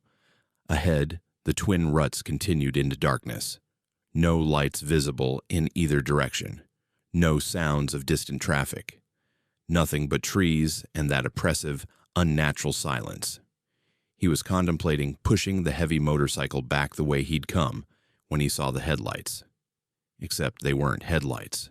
The car that emerged from the darkness ahead moved silently, a vintage model from the 1940s or 50s. Peyton couldn't identify the exact make, but it had that distinctive rounded shape of pre-war automobiles, and it had no lights, no headlights, no running lights, nothing. Yet the driver navigated the rutted road perfectly, pulling up beside Peyton, as if it were broad daylight. The couple inside looked ancient. The man driving had a face like weathered leather, deeply lined, with eyes that caught what little light remained and reflected it oddly. Not quite right, like an animal's eyes in a flashlight beam. The woman in the passenger seat could have been his twin in age, her white hair pulled back severely, her posture unnaturally straight. "Trouble with your motorbike?" the old man asked, his voice carrying a thick mountain accent, the kind that turned single syllables into 3. "Won't start," Peyton said, fighting the urge to step back from the car. Something about the couple made his instincts scream danger, but he couldn't identify what. They seemed harmless, just old folks out for a drive. "Long walk back to anywhere from here," the old woman said, her voice surprisingly strong. "We're heading toward Hiawassee. Can give you a ride if you need." Peyton hesitated. Every safety instinct told him to refuse, to wait by his motorcycle until morning, to do literally anything except get in that car. But darkness was complete now, and the temperature was dropping fast. The nearest town was at least 15 miles back the way he'd come, and his motorcycle wasn't going anywhere. "That's real kind of you," Peyton heard himself say, the words coming out despite his better judgment. "Let me just grab my pack." The old man nodded slowly, too slowly, as if the motion required great thought. "Leave the motorbike. We'll send someone for it in the morning." Peyton pulled his backpack and sleeping bag from the motorcycle, casting one last look at the Honda sitting abandoned on the dark road. He had a sudden, powerful urge to stay with it, to refuse the ride, to take his chances in the forest. But the car door was already open. the woman having moved to the back seat with surprising speed, and the man was gesturing him forward. The interior of the car smelled of old leather and something else. Herbs, maybe, or flowers that had been dried for too long. Peyton settled into the passenger seat, his pack between his feet, and the door closed with a solid thunk that sounded far too final. The car started moving before he'd fully settled, still without any lights, the old man navigating the rutted road with impossible precision. "So," Peyton said, trying to break the uncomfortable silence, "you folks live around here?" "Oh, yes," the woman said from the back seat, her voice too close to his ear. "We've been in these mountains longer than most, remember. Following the old ways, you might say." "The old ways?" Peyton asked, not sure he wanted the answer. "The proper ways," the old man said, his hand steady on the steering wheel. "Before folks forgot what the mountains require. Before they stopped paying proper respects." The road had changed. Peyton noticed it gradually. The surface was smoother now, almost paved, though he couldn't see pavement. And the trees had drawn back, leaving wider clearings on either side. Through the darkness, he thought he could see structures, buildings maybe, or the ruins of buildings. "What town is this?" Peyton asked, certain they hadn't driven far enough to reach anywhere substantial. "Ain't got a name anymore," the woman said. "Had one once. Most places do. But names fade when folks forget to use them." Peyton twisted in his seat to look out the back window. His breath caught. Behind the car, the road simply ended in darkness. Not the darkness of night, but absolute void, as if the world itself stopped existing 20 feet behind them. As he watched, another chunk of road disappeared, consumed by that impossible nothing. "What the hell?" Peyton grabbed the door handle, panic surging. "Wouldn't do that," the old man said calmly. "Ain't nowhere to go but with us now. Made your choice when you got in." "Let me out." Peyton yanked the handle, but the door wouldn't budge. It didn't feel locked.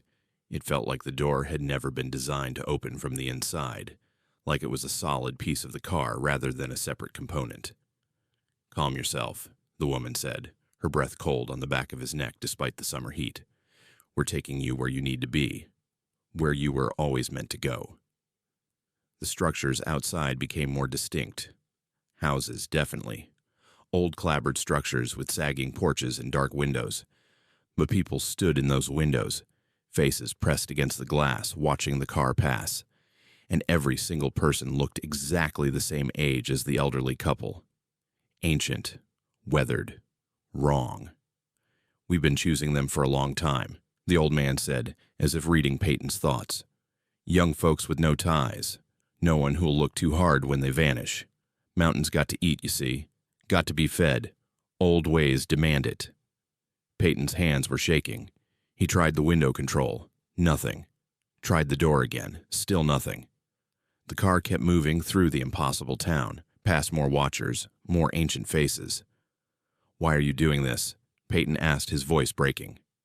"Because we were chosen to," the woman said simply. "Long time back. During the war. The first war, not the second. We broke down on this road, and another couple gave us a ride. And they told us about the old ways and how the choosing works. And when our time came, we understood." "Understood what?" "That some roads don't lead nowhere you can find on a map," the old man said. "They lead to places that exist because they're needed. Places that keep the mountain satisfied. And someone's got to bring the offerings." The car pulled up in front of a large building that might have been a church or meeting hall. Through its open doors, Peyton could see people inside, dozens of them, all elderly, all watching with those wrong reflecting eyes. "Here we are," the woman said cheerfully, as if they'd arrived at a pleasant social gathering. "Don't worry, it won't hurt much. The mountain's usually quick about it." The car doors all opened at once. Hands reached in from outside, too many hands coming from the elderly figures that had surrounded the vehicle. They pulled Peyton from his seat with strength that belied their apparent age, dragging him toward the open building. Peyton fought, screaming, kicking, but it was useless. The hands were everywhere, cold and impossibly strong, pulling him inexorably toward that open doorway. Inside, he saw a pit. Not dug, but but natural, as if the earth itself had opened up to create a mouth in the building's floor. Darkness filled it, that same absolute darkness that consumed the road behind the car, void-like and hungry. "The mountain requires," voices chanted in unison, the elderly crowd speaking as one. "The mountain consumes. The mountain renews. We give so we may continue." They lifted Peyton toward the pit's edge. He stared down into that darkness and saw nothing. Absolutely nothing. Not the absence of light, but the absence of existence itself, of possibility and reality and time. And then, at the very last second before they pushed him in, Peyton saw something else. Photographs on the walls around the pit, dozens of them, maybe hundreds, old black and white images of young people. Different decades, different clothing styles, but all sharing the same expression: terror. The most recent photograph showed him. Peyton's own face stared back from a frame near the pit's edge, captured in a moment he had no memory of. Him standing beside his motorcycle on that dirt road seconds before it died. "We take their image before we take them," the old woman whispered in his ear. "So they'll be remembered. So the mountain knows what it receives." They pushed. Peyton fell into darkness that wasn't darkness, into nothing that was somehow aware of him, that surrounded him not with absence, but with presence, ancient, vast, hungry. He tried to scream, but had no breath, tried to flail, but had no body. Time stopped meaning anything. Space became irrelevant. And then, impossibly, there was light. Peyton gasped, jerking upright. He was lying beside his motorcycle on the dirt road, dawn light filtering through the trees. His head pounded, his body ached. His watch showed 6:47 a.m., July 15th, 1979. Had he passed out, fallen asleep beside the bike after it broke down? The whole thing felt like a dream, vivid but impossible. Peyton tried the motorcycle's starter. It roared to life immediately, running perfectly, as if it had never died. He sat there for a long moment, engine idling, trying to make sense of what he remembered. The elderly couple, the car with no lights, the disappearing road, the pit. It all felt real, more real than dreams usually felt. That's when he noticed his jacket pocket bulging. With shaking hands, Peyton reached in and pulled out a photograph. Black and white, edges yellowed with age. It showed him standing beside his Honda on this exact road, captured at an angle that suggested someone had been watching from the trees.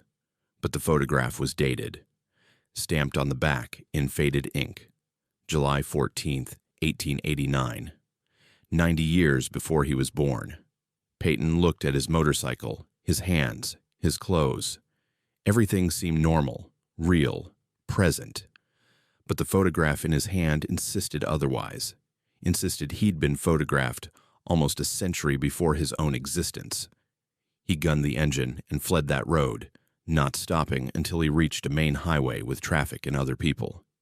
He never rode mountain back roads again, sold the motorcycle 6 months later, and bought a car, sticking to major routes, avoiding any road that wasn't clearly marked on current maps. But sometimes, late at night, Peyton wakes up remembering that fall into darkness, remembering the pit and the photographs, and the old couple's words about choosing and feeding. And he wonders if he actually escaped, or if he's still falling, and this life, this continuation, is just what the mountain allows him to experience, while it slowly consumes him. The photograph remains hidden in a safety deposit box. Peyton has never shown it to anyone, never tried to explain it, because explaining would require admitting what he increasingly suspects, that he died on that road in 1979, and everything since has been the mountain's gift, years of borrowed time, given for reasons he doesn't understand. 3 years after that night, Peyton married, had children, built a normal life. But once a year, on July 14th, he wakes up at exactly the moment his motorcycle died. Dusk, transitioning to night. And for just a few seconds he can see it. The road. The car with no lights. The elderly couple waiting patiently. Still driving those endless mountains, still searching for the next offering, still serving whatever dwells in that pit beneath the forgotten town. And each year, the vision lasts a few seconds longer. As if the mountain is slowly calling him back. As if his borrowed time is running out. As if eventually he'll wake up not in his bed, but on that dirt road, with the motorcycle dead beside him, and an elderly couple pulling up in their vintage car, offering a ride he'll accept because he already did 90 years ago, in a photograph that proves he was always meant to fall into that darkness. The trees in Joyce Kilmer Forest were 400 years old, and according to Dr. Amalia Chen's equipment, they were screaming. The sound frequencies her instruments detected matched 50 years of missing persons reports.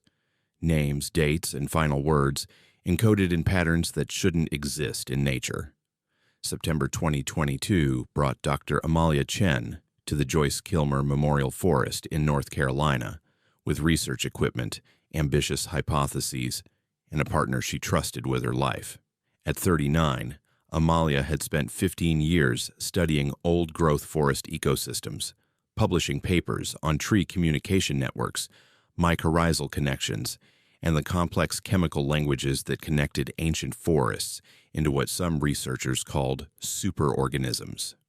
Joyce Kilmer was one of the few remaining virgin forests in the eastern United States, 3,800 acres, where trees had never been logged, where tulip poplars reached 100 feet tall and 6 feet in diameter, where the forest floor was a cathedral of shadows, and the canopy blocked out the sky. Some of the trees were over 400 years old, predating European colonization, witnesses to centuries of human history. Amalia's research partner, Colson Drake, was a 33-year-old acoustics specialist from Duke University.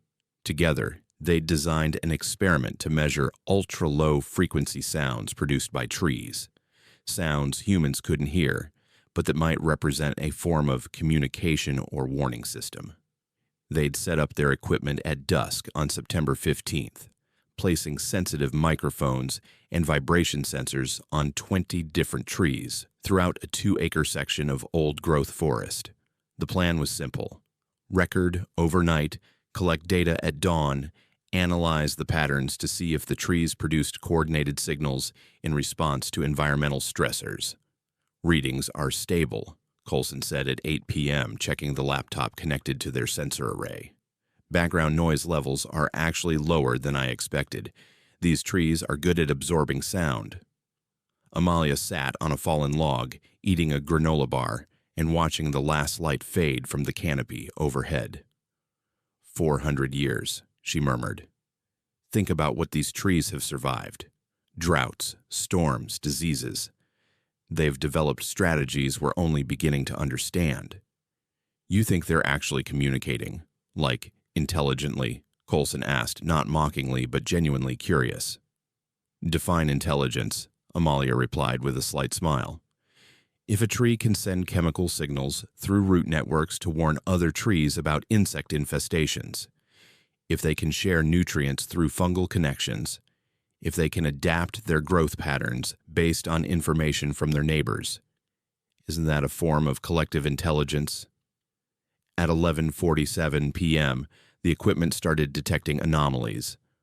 Colson woke Amalia, who dozed off in her sleeping bag. You need to see this. The frequencies, they're organized. They're not random. Environmental noise.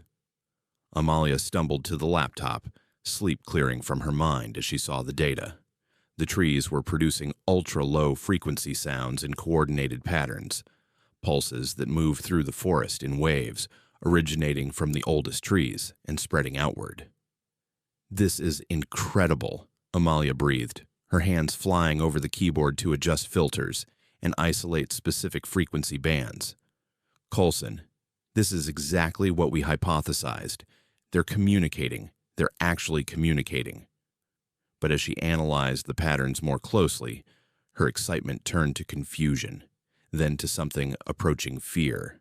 The sound waves had structure, Not the simple repeating patterns you'd expect from natural phenomena, but complex nested sequences. And when she ran them through a frequency analysis program, looking for mathematical patterns, the software flagged something impossible. "Coulson," Amalia said slowly, her voice tight. "The spectral analysis is showing. It's showing linguistic patterns, phonetic structures." "That's not possible." Coulson leaned over her shoulder, squinting at the screen. "Trees don't produce phonemes. They don't have vocal structures." "I know," Amalia said, "but look at the waveforms. These match human speech patterns. Vowel sounds, consonants, syllable structures." She ran the data through a speech recognition algorithm, not expecting it to work, not believing it could work. The program analyzed for 3 minutes, processing terabytes of acoustic data. Then it produced text, pages and pages of text, scrolling across the screen in a continuous stream. Names, dates, phrases, all rendered in perfect English, extracted from sound frequencies that human ears couldn't detect. "Jennifer Morrison, August 12th, 1973. Please help me. I can't find the trail." "David Kowalski, September 3rd, 1987. Something's wrong with the trees. They're moving when I'm not looking." "Sarah Chen, June 19th, 2005. I think I'm lost. I've been walking in circles for hours." Amalia's hands were shaking. These sound like missing persons. People who got lost in forests." Coulson pulled up a browser, frantically searching. "Jennifer Morrison, disappeared hiking in Pisgah National Forest in 1973. Never found." He searched another name. "David Kowalski, vanished while camping in Nantahala Forest, 1987. Name after name, the pattern held.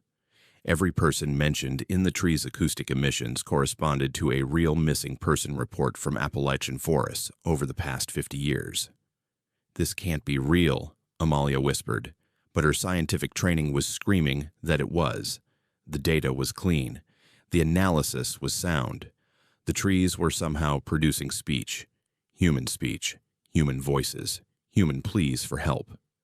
"Maybe it's interference," Coulson suggested desperately. "Radio waves, cell signals, somehow being picked up by our equipment." But they were too deep in the forest for cell signals, and the frequencies were wrong for radio. These were ultra-low sounds, below 20 hertz, infrasound that traveled through ground and air and living tissue. At 2:14 a.m. the physical sensation started. Amalia felt it first, a pressure in her chest, a vibration in her bones that made her teeth ache. "Coulson, are you feeling that?" He nodded, face pale in the laptop's glow. "It's the infrasound. It's getting stronger. The trees are increasing output." The vibrations intensified, making Amalia's vision blur slightly, creating a sensation of dread that had no rational source, just pure biochemical fear triggered by sound waves her conscious mind couldn't perceive. "We need to check the sensors," Amalia said, fighting against every instinct that told her to run. "We need to document this." They moved through the dark forest with flashlights checking equipment. The trees seemed different in the darkness, taller, more present, aware in a way that made Amalia's scientific objectivity crack around the edges. At the base of the largest tulip poplar, a tree estimated at 450 years old, massive and ancient, they found something that shouldn't exist. Human teeth. Embedded in the tree roots, dozens of them, as if the roots had grown around them, incorporated them into their structure. Not ancient teeth. These looked recent, still white, still real. "Oh God," Coulson breathed. Amalia bent closer, her scientist's brain cataloging details even as her stomach churned. The teeth were arranged in patterns, not random, but deliberate, forming shapes that might have been letters or symbols. She touched one tooth with a gloved finger, and the tree's vibrations intensified dramatically. The laptop back at their camp started beeping frantically, alerts that sound levels had exceeded safe thresholds. "We need to get back," Amalia said, standing quickly. But as they turned, Flashlight beams swept the surrounding forest, and Amalia realized with dawning horror that the trees had changed position. Not dramatically, just enough to notice. A tulip poplar that had been 20 feet to their left now stood directly in their path. A hemlock that marked the route back to camp was nowhere visible. "That's impossible," Coulson said flatly. "Trees don't move." But the evidence of their eyes told a different story. The forest around them had subtly rearranged itself, and the path back to their equipment was gone. Amalia pulled out her phone, intending to use GPS. No signal, which was expected, but the compass app was spinning wildly, unable to find north, as if the magnetic field itself had warped. The vibrations grew stronger, and now Amalia could hear something, not with her ears, but felt through her skull, through her bones, words, names, her own name. Amalia Chen, September 15th, 2022. The forest seemed to whisper through frequency and bone conduction. She came to listen. She came to understand. She stays. Coulson Drake, September 15th, 2022. The vibrations continued. He brought the tools. He opened the pathway. He stays. Coulson grabbed Amalia's arm, his grip painfully tight. "We need to run. Now." They ran blindly through the darkness, flashlight beams bouncing crazily off tree trunks that seemed to lean inward, roots that seemed to lift just enough to catch their feet. Behind them, Amalia heard their equipment beeping frantically, then a sound like wood splintering, their sensors being destroyed or absorbed or incorporated into the forest structure. For 6 hours they wandered. The forest should have been finite, just 3,800 acres, with roads and trails clearly marked. But every direction led deeper into ancient trees, into shadows that felt alive and hungry. At some point, Coulson stopped responding to Amalia's questions. She'd turned to speak to him, and he'd be standing motionless, staring up at the canopy, lips moving silently, as if in conversation with something only he could perceive. "Coulson." Amalia shook him, and he'd blink, come back to himself, but each time took longer. "They're talking to me," he said during one lucid moment, his voice dreamy and distant. "The trees, they're showing me things. Centuries of growth, centuries of watching. They've been here so much longer than us, Amalia. They remember everything." "We have to keep moving," Amalia insisted, though she felt the pull too, the desire to stop, to listen, to sink into the vibrations that promised understanding, connection, belonging. Dawn should have come, but didn't. The darkness remained absolute beneath the canopy, as if the forest had decided sunrise didn't apply within its boundaries. Amalia checked her watch. 9:47 a.m. They should have been in daylight for hours, but the forest remained in twilight, shadows thick and mobile, moving with purpose. She turned to check on Coulson and found him gone. "Coulson!" Amalia screamed, spinning in circles, flashlight beam cutting uselessly through the dark. She found him 20 minutes later, standing with his back pressed against a massive oak, his hands on the bark, his expression rapturous.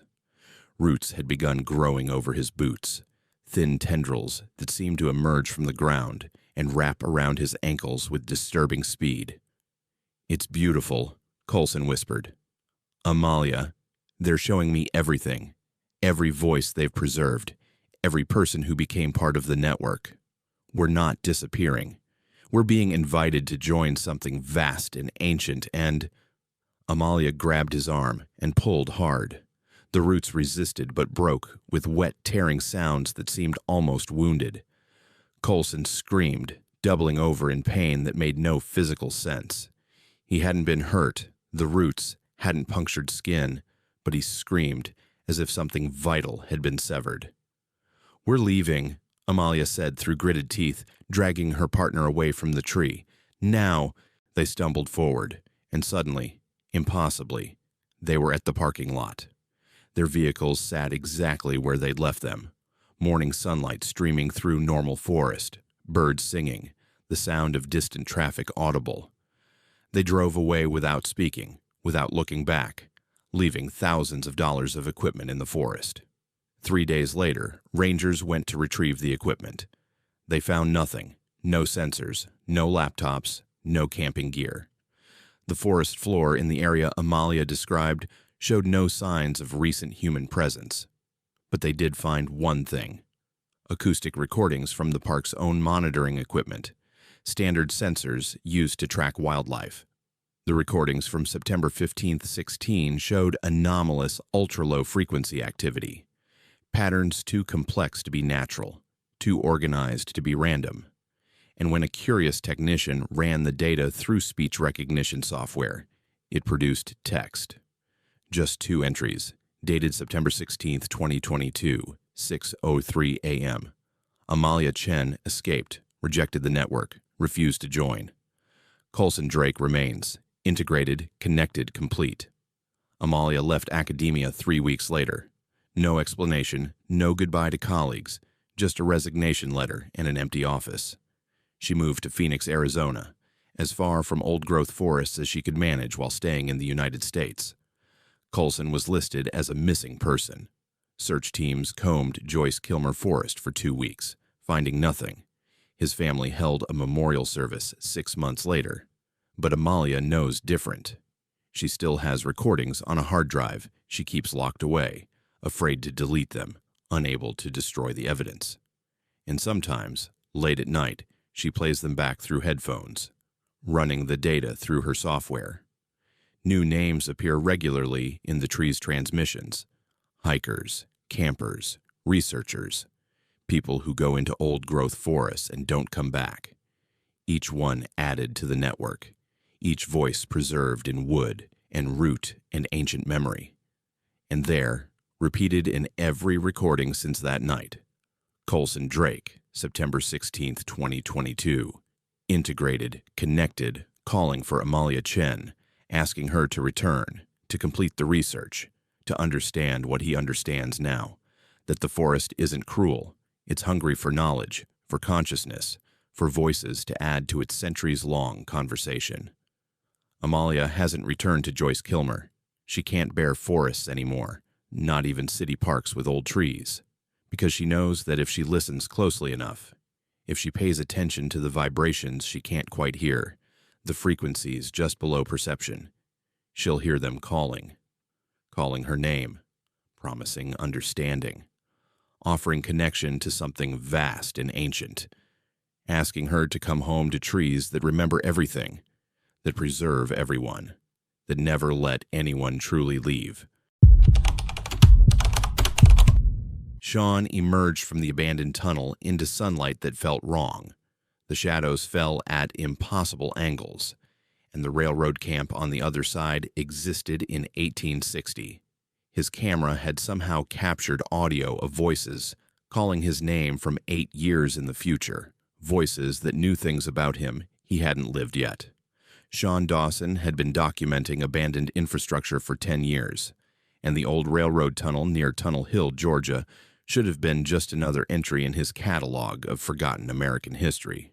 At 45, the urban explorer from Chattanooga had photographed hundreds of sites: defunct factories, closed hospitals, crumbling theaters, each one a monument to time's relentless march. The Tunnel Hill Tunnel was a Civil War relic, a 1,477-foot passage through Chetugueta Mountain, completed in 1850. It had been Georgia's first major railroad tunnel, hand-carved by enslaved laborers and Irish immigrants, a marvel of pre-industrial engineering. Trains had stopped using it in the 1920s, when a newer, wider tunnel was built alongside. For a century since, it had sat empty, slowly filling with graffiti and stories. April 2017 brought Shawn to the tunnel on a Wednesday morning, his camera bag heavy with equipment, his enthusiasm undiminished by a decade of exploring abandoned places. The tunnel's northern entrance yawned dark against the spring hillside, chain-link fence long since rusted away, leaving easy access. Shawn stood at the entrance for a moment, framing shots of the portal. Brick archwork still solid after 167 years. Vegetation creeping down from above, sunlight streaming through at an angle that created perfect shadows. His Canon 5D captured it beautifully. He'd been excited about this location for months. He entered the tunnel at 10:23 a.m., his headlamp beam cutting through absolute darkness. The temperature dropped immediately, from 68 degrees outside to maybe 55 inside. The cool of earth and stone and trapped air. Water dripped from the curved ceiling, creating small pools that reflected his light like scattered mirrors. The tunnel ran straight, which made sense for railroad engineering, but something about the perspective felt off. Shawn stopped about 100 feet in, trying to pinpoint what bothered him. The far end, the southern portal, should have been visible as a point of light. The tunnel was only 1,477 feet long, but he saw only darkness ahead, no hint of daylight. Probably a curve I didn't account for, Shawn muttered, though he knew the tunnel was documented as perfectly straight. He checked his GPS unit. No signal, which was expected underground. His compass showed north correctly, or at least consistently with the tunnel's documented orientation. He continued walking, photographing as he went. The tunnel walls were brick for the first several hundred feet, transitioned to bare rock, where the builders had encountered solid stone. Graffiti covered accessible surfaces, names, dates, declarations of love, and territorial claims. Most looked recent, spray paint bright in his LED beam. But as Shawn progressed deeper, the graffiti changed. The spray paint gave way to older marks, carved initials, dates from the 1970s and 80s, painted names from the 50s, and then, even older, scratched letters barely legible, dates from the 1890s, 1870s, rough-carved names that predated modern tools. One carving stopped him cold. J. Henderson, 1862. Saw the other side. Don't trust the light. Shawn photographed it, frowning. 1862 was during the Civil War. Tunnel Hill had been a strategic location, changing hands between Confederate and Union forces. Maybe Henderson had been a soldier, using the tunnel for cover.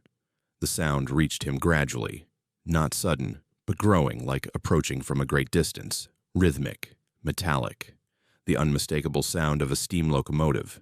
Shawn froze, every sense suddenly alert. That was impossible.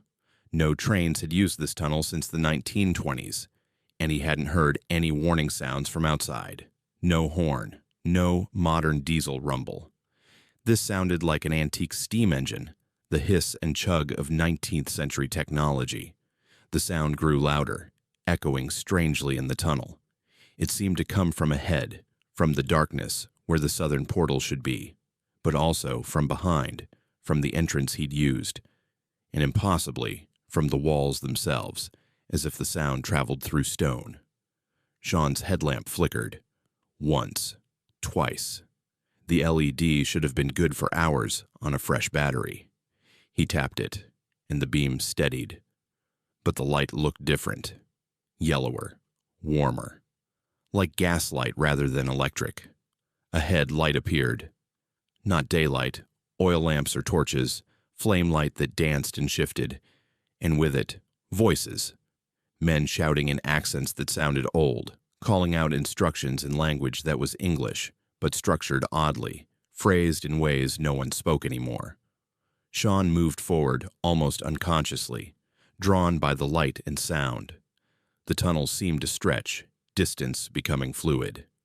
He walked for what felt like minutes, but covered what should have been the remaining 500 feet in seconds. He emerged into daylight that was wrong. The sun hung in the sky at an angle that didn't match April morning light in Georgia. Too sharp, too yellow, the shadows it cast too defined and falling in directions that defied the actual cardinal points. Shawn's compass, which he pulled out with shaking hands, spun lazily, needle pointing everywhere and nowhere. The railroad camp spread before him, where there should have been empty hillside and forest. Tents arranged in military precision, horses tied to posts, men moving about in clothing from a different century, wool uniforms, some gray, some blue, mixing in a way that made no military sense. They carried period weapons, muzzle-loading rifles, sabers, pistols that looked like museum pieces. Shawn raised his camera instinctively, Habit overriding shock. Through the viewfinder, the scene looked even more impossible, too detailed, too real, too perfectly period to be any kind of reenactment. And the men moved with the casual efficiency of actual soldiers, not hobbyists playing dress-up. He clicked the shutter. The camera's automatic focus struggled, hunting back and forth as if it couldn't decide what plane of reality to prioritize. But it captured the image. He heard the shutter sound, saw the exposure count increment. One of the soldiers looked directly at him. The man's face showed no surprise, just recognition, as if he'd been expecting Shawn, as if Shawn belonged in this impossible scene. He walked over, moving with purpose, and Shawn realized he should run, should flee back into the tunnel, but his legs wouldn't respond to his brain's panicked commands. "You're late," the soldier said in that old structured English. "We've been waiting since dawn." This isn't... Shawn's mouth struggled to form coherent words. "The tunnel brings them all, eventually," another voice said. An older man, civilian clothes from the 1860s, approached from the camp. "Time works different in the mountain. You came from 2017, yes? We've had visitors from as far as 2025. They all think it's impossible at first." Shawn's camera beeped, a low battery warning that made no sense. He'd charged it the night before, but when he checked the display, it showed not just low battery but corrupted data. The exposure counter read numbers that didn't exist, negative frames, dates from the wrong centuries. "Your machine captures time as well as light," the older man observed. "Fascinating. The ones from the future have such clever devices." "What year is this?" Shawn managed to ask. "What year do you think?" The man smiled, but it wasn't kind. "Look around. What do you see?" Shawn looked more carefully at the camp, trying to ground himself in observable details. The tents showed wear consistent with months of use. The men's uniforms were authentic Confederate and Union both, mixing freely, as if the war's division didn't apply here. And there, at the camp's edge, he saw other figures, people in clothing from different eras. A woman in 1920s dress, a man in 1970s denim, others in styles Shawn didn't immediately recognize, ranging across what looked like 2 centuries. "Where are we?" he whispered. "You're still in the tunnel," the older man said. "You never left. But the tunnel is more than stone and brick. It's a fold, a crease in time's fabric. The mountain was already strange. The Cherokee knew, wouldn't go near it. And when we carved through it, we opened something that shouldn't have been opened." Shawn turned to run back into the tunnel. But the portal had changed.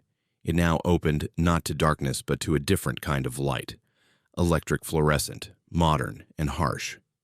Through it, he could see what looked like a subway, platform, people in contemporary clothing walking past, completely unaware of him. "The exits change," the soldier said from behind him. "Sometimes you can walk through and find your own time. Sometimes you emerge decades or centuries displaced. We've stopped trying to predict it." Shawn's camera beeped again, more insistently. He looked at the display and saw it was recording audio. Had been recording audio the entire time he'd been in the tunnel, though he'd never switched it to video mode. He hit playback, and his own voice emerged from the tiny speaker.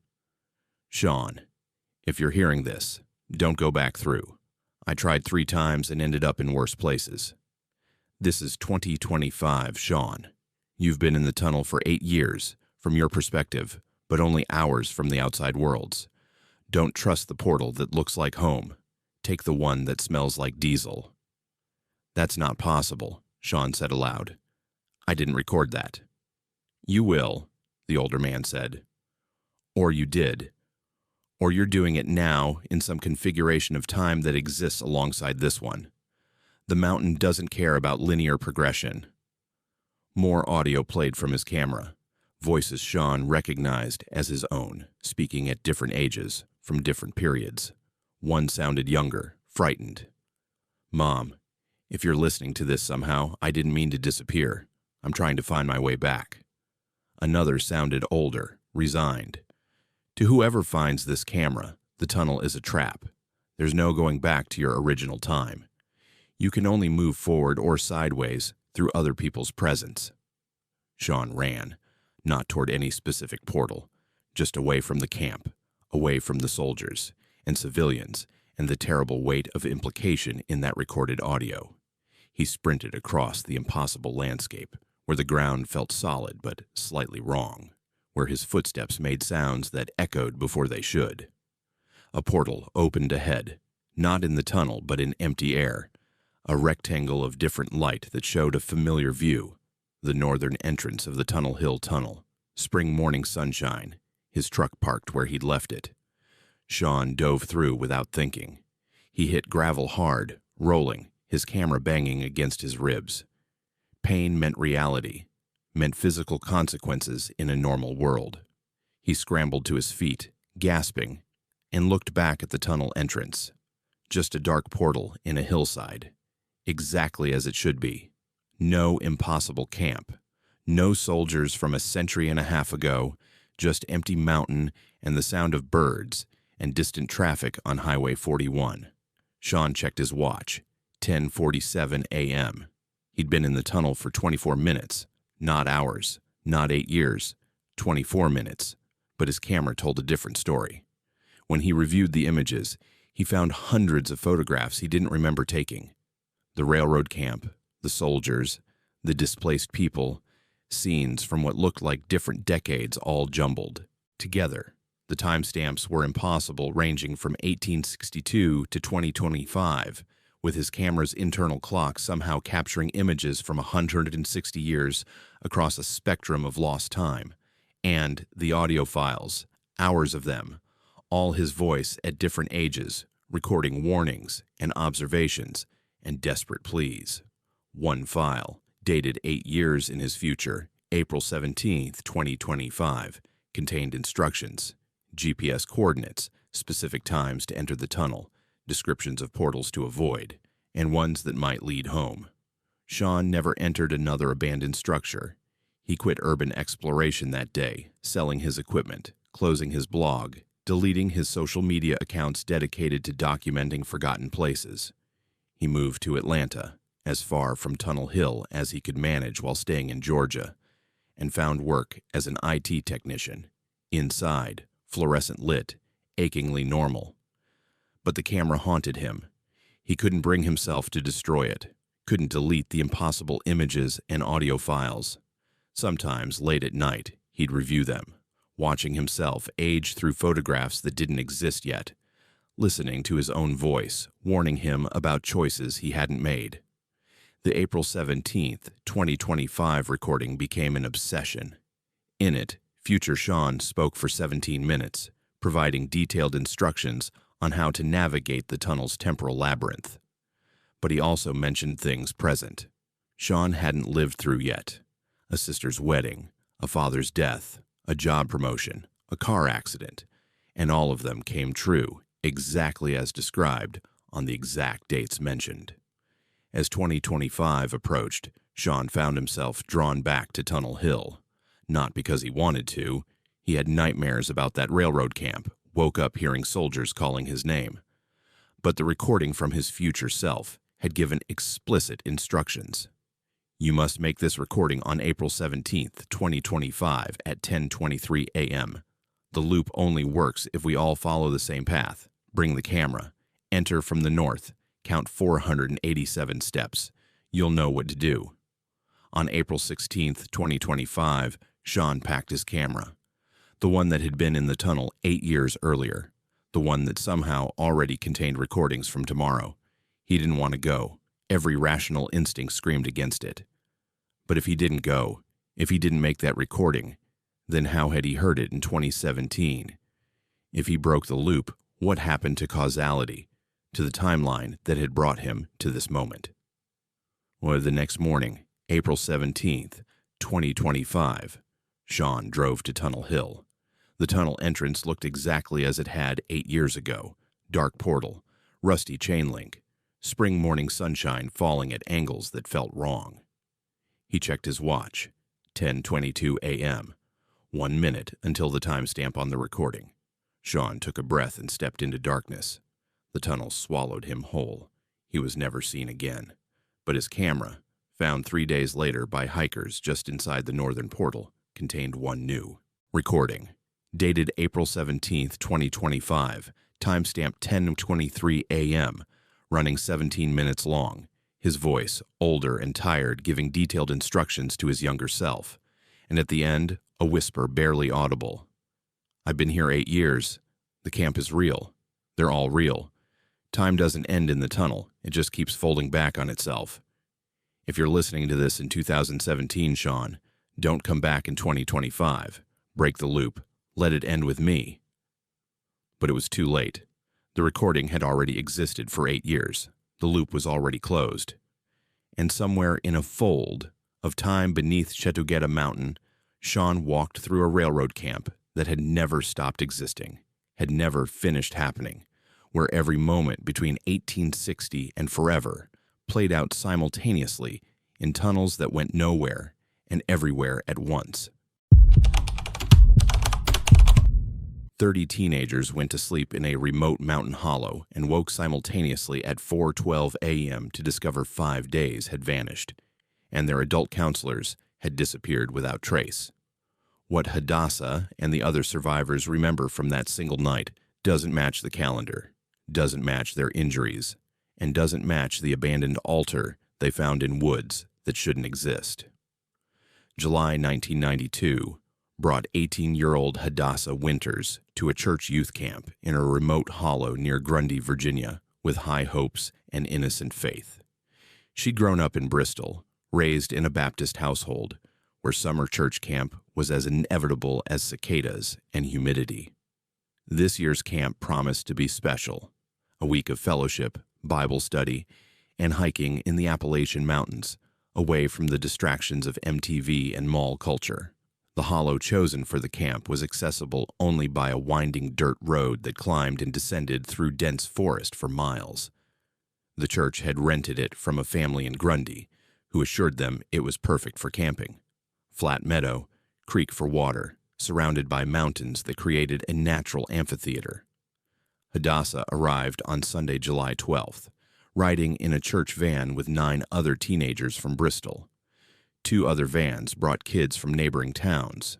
30 teenagers total, ages 14 to 18, accompanied by 5 adult counselors who'd done this for years. The meadow was beautiful in afternoon light. Wildflowers, tall grass, mountains rising on all sides. The teenagers set up tents in neat rows, while counselors established a kitchen area and built a fire pit. By evening, guitars came out, songs were sung, prayers were offered. Everything felt safe, wholesome, exactly what church camp should be. "This is going to be the best week," Hadassah's friend Lena said, as they settled into their shared tent after evening devotions. No parents, no school, just God and nature. Hadassah agreed, pulling her sleeping bag up to her chin. Through the tent's mesh window, she could see stars, more than she'd ever seen in Bristol, scattered across the sky in impossible profusion. The mountains blocked light pollution, creating a darkness that made the heavens brilliant. She fell asleep to the sound of crickets and distant laughter from other tents. At 4:12 a.m. on what Hadassah believed was Monday morning, she jerked awake with a gasp. So did everyone else. 30 teenagers sat up simultaneously in their tents, 30 voices gasping at the exact same moment, as if choreographed. Hadassah heard it. The synchronized intake of breath from every tent in the meadow, perfectly timed, utterly impossible. Her heart hammered as she unzipped the tent and stumbled outside. The sky was wrong. Not the deep black of night, but the gray of pre-dawn, though it should have been hours until sunrise. And the meadow had changed. The tents stood in different positions. Not dramatically, but noticeably. Hadassah's tent, which had been in the second row from the fire pit, now sat at the meadow's edge. Other tents had shifted as well, rearranged in a pattern that made her stomach churn. They formed a perfect circle around the fire pit, spaced with geometric precision. "What's happening?" Lena emerged from the tent, her voice shaking. All 30 teenagers were outside now, gathering near the fire pit, speaking in hushed, frightened voices. Everyone had woken at the same moment. Everyone felt disoriented, wrong, as if they'd been pulled from dreams that clung to consciousness like cobwebs. "Where are the counselors?" a boy named Cairo asked. The adult tents stood empty, sleeping bags unoccupied, gear scattered, as if the counselors had simply vanished mid-activity. Hadassah checked her watch, 4:14 a.m., but the date display made no sense. July 17th, 1992. "My watch is broken," Hadassah said, showing it to the others. "It says Thursday, but we only got here yesterday." But everyone's watch showed the same date. Thursday, July 17th. 5 days had passed. 5 days they didn't remember. As dawn light increased, the teenagers discovered their injuries. Every single person bore identical wounds, deep scratches on their forearms, 3 parallel lines as if from claws or thorns. The scratches were partially healed, scabbed over, consistent with wounds several days old rather than fresh. "I don't remember getting these," a girl named Capri whispered, staring at her arms. None of them did. And stranger still, each person's scratches were on the same arm, at the same position, identical in length and spacing. Panic set in quickly.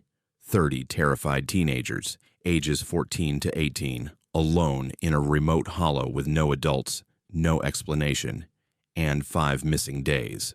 The older kids tried to maintain calm, but fear was contagious. "We need to hike out," Cairo said, his voice trying for authority. "Get to the road, find help." But when they tried to leave the meadow, following the path they'd used to enter, they found it gone. The tree line was unbroken, dense vegetation showing no sign of the trail that should have been obvious. "It was right there," Hadassah insisted, pointing to where the trailhead had been. "I remember. We came in right there." They circled the entire meadow, searching for any break in the forest, any path leading out. Nothing. The hollow was surrounded by impenetrable vegetation, as if the forest had closed around them like a fist. It was Lena who found the altar. She'd pushed into the tree line on the eastern side, determined to force a path through undergrowth. 20 feet into the forest, the vegetation opened into a small clearing none of them had seen before. The altar was stone, old stone, weathered and moss-covered but deliberately shaped. It stood roughly 4 feet high, flat-topped, with carved symbols that looked ancient and wrong. And around it, arranged in a circle, were 30 objects, personal items. Hadassah recognized her own cross necklace, the one her grandmother had given her, lying at one position in the circle. Lena's friendship bracelet, Cairo's wallet, Capri's hairbrush. Every teenager had contributed something to the circle, objects carefully placed with obvious ritual significance. "I didn't put that there," Hadassah said, her voice barely a whisper. "I've been wearing that necklace. I never took it off." But the necklace was definitely hers. She recognized the specific wear pattern on the chain, and when she checked her neck, she felt only skin. The necklace was gone, had been gone, though she had no memory of removing it. The altar's surface bore stains, dark stains that could have been old blood, or could have been mineral deposits, or could have been something else entirely.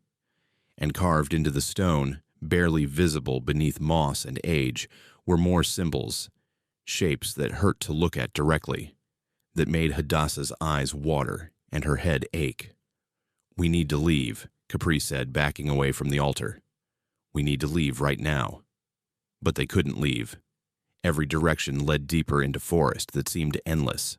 After hours of trying, the teenagers returned to the meadow, exhausted and terrified.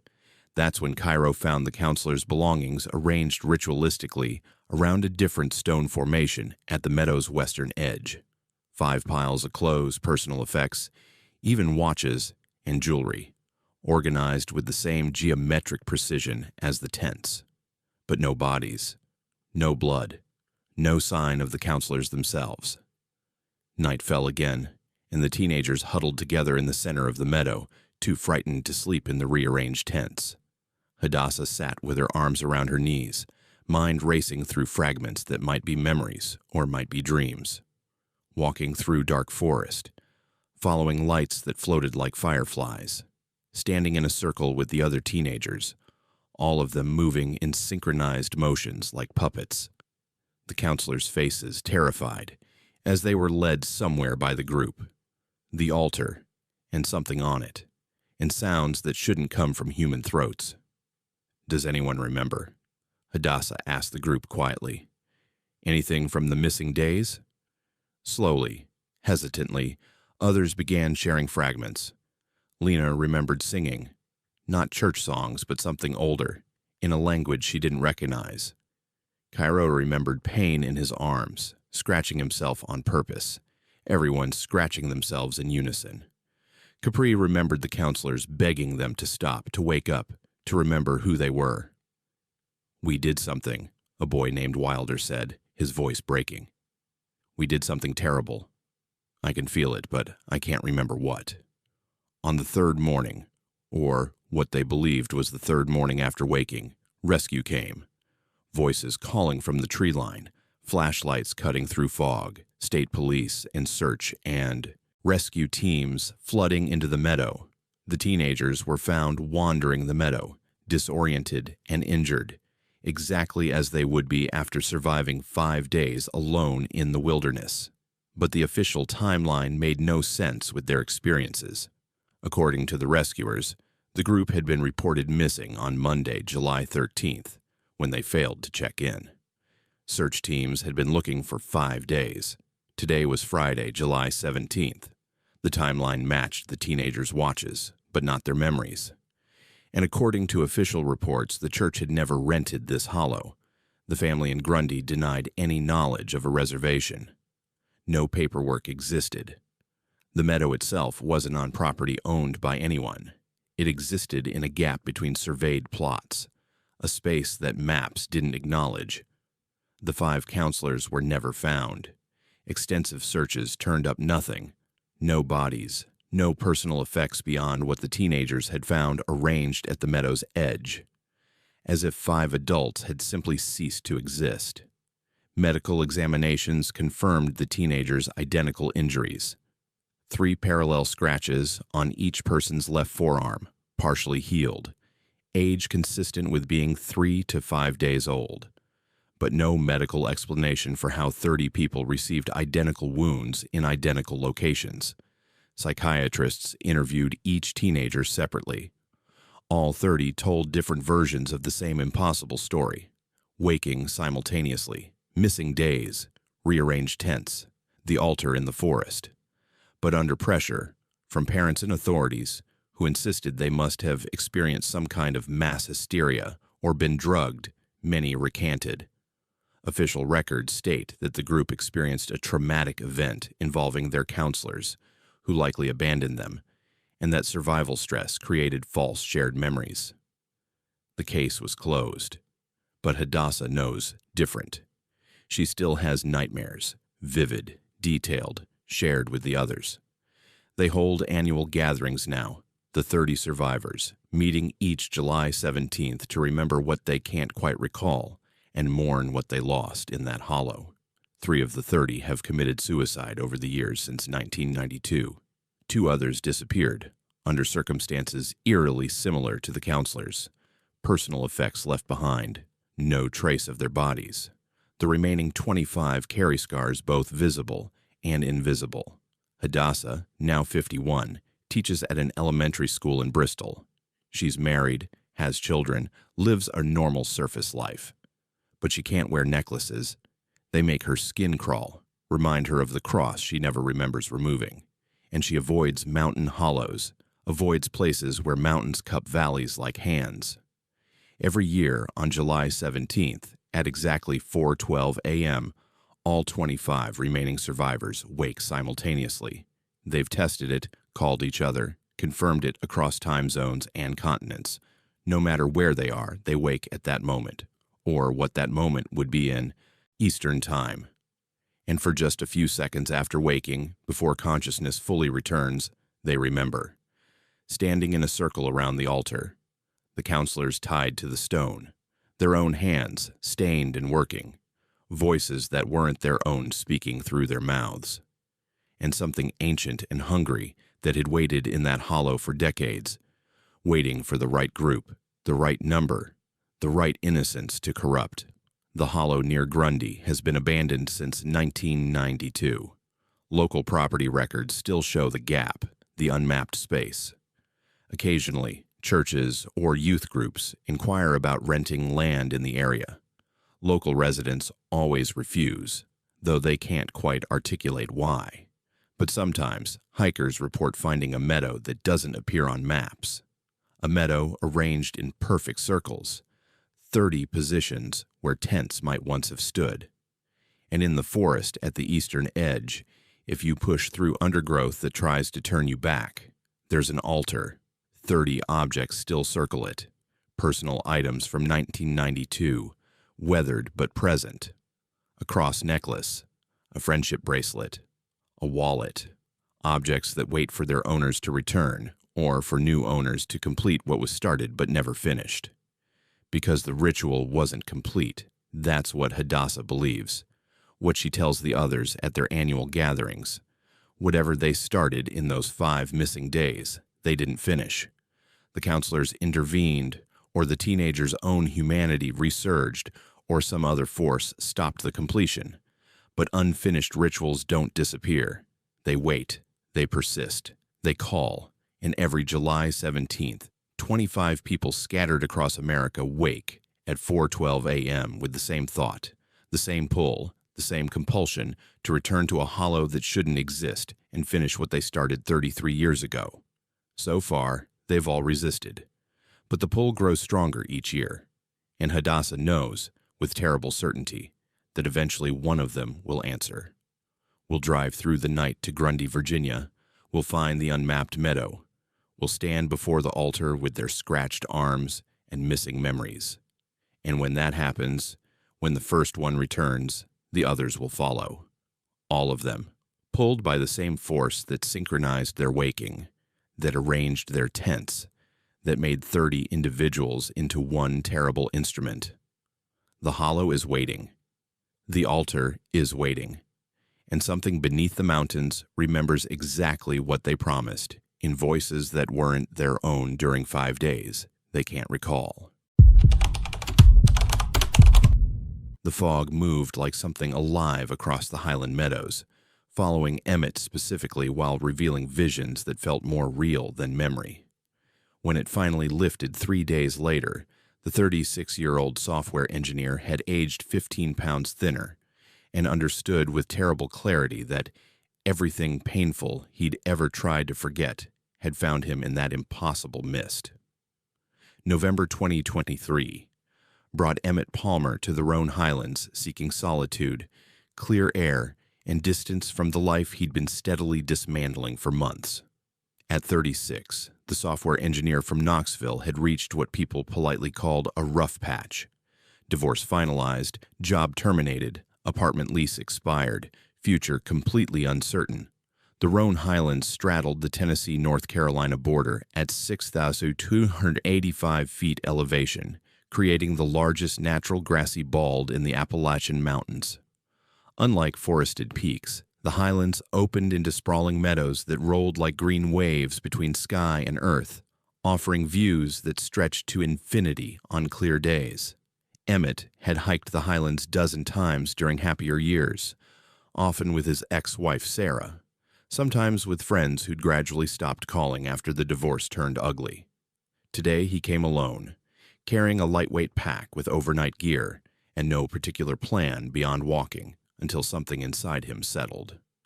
The morning was crisp and clear, November air sharp enough to make his lungs ache pleasantly.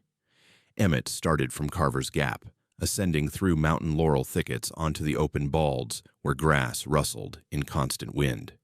The trail wound over rounded peaks, past weather-stunted hawthorn trees, through meadows that seemed to extend beyond the horizon. By noon, he'd covered 6 miles, and felt better than he had in months. The highland air worked its old magic. Problems seemed smaller when viewed from 6,000 feet. Failures less significant when surrounded by mountains that had weathered ice ages. That's when the fog began forming. It appeared suddenly, materializing in valleys between peaks as if the earth itself were exhaling moisture. Nothing unusual. Mountain fog was common, especially in November, when temperature differences between valleys and highlands created perfect conditions for condensation. But this fog moved wrong. Instead of settling into valleys or drifting with prevailing winds, it flowed upward, spilling over ridge lines like slow water, climbing toward the highest elevations. Emmitt watched it approach his position on Round Bald, a dome-shaped peak covered in grass and offering 360-degree views. The fog moved against the wind. Emmitt checked his compass to verify wind direction, then watched the fog advance from the opposite bearing. Impossible, but undeniable. The mist flowed uphill against a steady northeast breeze, tendrils reaching ahead of the main mass like fingers exploring terrain. And it was moving fast, faster than any natural fog Emmitt had experienced. What had been clear valleys minutes earlier now filled with gray-white mist that climbed steadily toward his position. Emmitt started hiking faster, following the Appalachian trail toward higher ground, but the fog anticipated his route, flowing up the mountain faces ahead of him, cutting off paths before he reached them. Within an hour, he was surrounded. The fog engulfed him, gradually, starting with wisps that reduced visibility to 100 feet, then 50, then 20. But the strangest thing was the silence that came with it. The wind stopped, birds ceased calling, even the rustle of grass fell quiet. The only sound was Emmitt's breathing and footsteps on wet grass. Then he began seeing things. Shapes in the mist at first, suggestions of figures, shadows that might be rocks or trees or something else. But as the fog thickened, the shapes became clearer, more defined, impossible to dismiss as imagination. His grandfather, standing 20 feet away in the mist, exactly as Emmitt remembered him from childhood. Flannel shirt, work boots, hands stained with motor oil, the same gentle smile that had made young Emmitt feel safe and loved. But his grandfather had died when Emmitt was 12, 24 years ago. "You're not real," Emmitt said aloud, his voice muffled by the fog. His grandfather's mouth moved, but the words came from inside Emmitt's head rather than through his ears. "Real as anything ever was, son. Been waiting to talk to you about choices you've been making." Emmitt closed his eyes, counted to 10, opened them again. His grandfather remained now closer, expression shifting from gentle to concerned. "Why you throwing your life away, Emmitt? That girl Sarah wasn't worth destroying yourself over. Your mama didn't raise you to be no quitter." "You're dead," Emmitt whispered. "You can't be here." "Death don't stop caring, son. Death don't stop seeing when family needs guidance." Emmitt turned and ran. The fog seemed to part before him, creating corridors of clearer air that led him forward, then closed behind him, ensuring he couldn't retreat. He had no idea which direction he was heading. The fog had disoriented him completely, made compass navigation impossible. After what felt like hours, but might have been minutes, another figure materialized. Sarah. His ex-wife stood in a clearing that shouldn't exist, wearing the blue dress she'd worn to their wedding 6 years ago. She looked younger than when he'd last seen her in divorce court. Happier. The way she'd looked before their marriage soured into mutual resentment and bitter silences. "You never loved me," Sarah said, her voice carrying the hurt that had ended them. "You loved the idea of being married, but not me. Not who I really was." "That's not true," Emmitt protested, though even as he said it, he wondered. "I wanted children." "You said later, always later. I wanted to travel. You said we couldn't afford it while you spent thousands on computer equipment you never used. I wanted us to talk, really talk, but you hid in your work and your games and your excuses." Emmitt tried to respond, to defend himself, but the words wouldn't come. Because she wasn't wrong. He had said later about children, had prioritized his hobbies over her dreams, had retreated into solitude rather than confront their growing distance. "I tried to save us," Sarah continued, tears making tracks down cheeks that looked solid and real. Counseling, weekend trips, conversations about what we both needed. But you weren't there, Emmitt. You were physically present, but emotionally absent. And eventually I gave up trying. I was depressed, Emmitt said weakly. Work was stressful. I was struggling. Everyone struggles. Not everyone abandons their spouse to struggle alone. Sarah faded back into the mist, but her words lingered. Emmitt stood alone in the fog, confronted with truths he'd spent months avoiding, responsibilities he'd blamed on everyone but himself. The fog shifted, and a new scene materialized. His childhood home in Knoxville, perfectly recreated down to the cracked driveway and the oak tree he'd climbed 1,000 times. Standing on the front porch was his 8-year-old self, small, eager, innocent of the disappointments that would shape him. "What happened to us?" Child Emmitt asked, his voice high and clear. "We were going to be an astronaut. We were going to explore space and discover new worlds. We were going to matter." "Life happened," adult Emmitt replied, feeling foolish for talking to a vision. "Dreams change. People get realistic." "You got scared," Child Emmitt said with brutal honesty. "You took the safe job, married the safe girl, lived the safe life. And when safe wasn't enough anymore, you blamed everyone else." The child vanished, replaced by another figure. Emmitt's mother, dead 3 years now, looking tired and disappointed the way she had during his teenage years when he'd stopped trying in school. "I raised you better than this," she said, shaking her head. "Raised you to take responsibility, to fight for what matters, to treat people with kindness. Where did that boy go?" "I don't know," Emmitt whispered, the first completely honest thing he'd said in months. The fog swirled, and suddenly Emmitt was elsewhere. Not the Highlands, but his apartment in Knoxville on the day Sarah had moved out. He watched himself sitting on the couch, playing video games while his wife packed her belongings, neither of them speaking. He watched himself at work, arriving late, leaving early, producing mediocre code, while co-workers covered for his declining performance.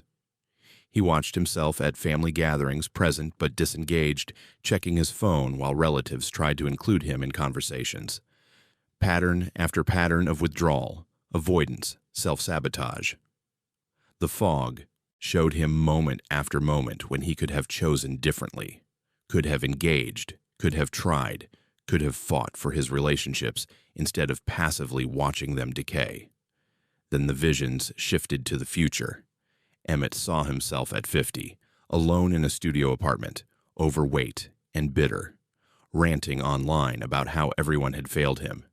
He saw himself at 60, health declining, no family to visit, no friends to call, dying in a hospital bed with only nurses for company. "This is your path," the fog whispered, in a voice that might have been his grandfather's, or his mother's, or his own conscience finally speaking. "Unless you choose different." "I don't know how," Emmitt cried out, the words tearing from his throat. "I don't know how to be different." The fog paused, as if considering. Then it showed him something else. Sarah, not as she'd appeared before, but as she was now. Older, sadder, but still capable of love. She was dating someone new, a man who listened when she spoke, who made her laugh, who engaged with her dreams instead of dismissing them.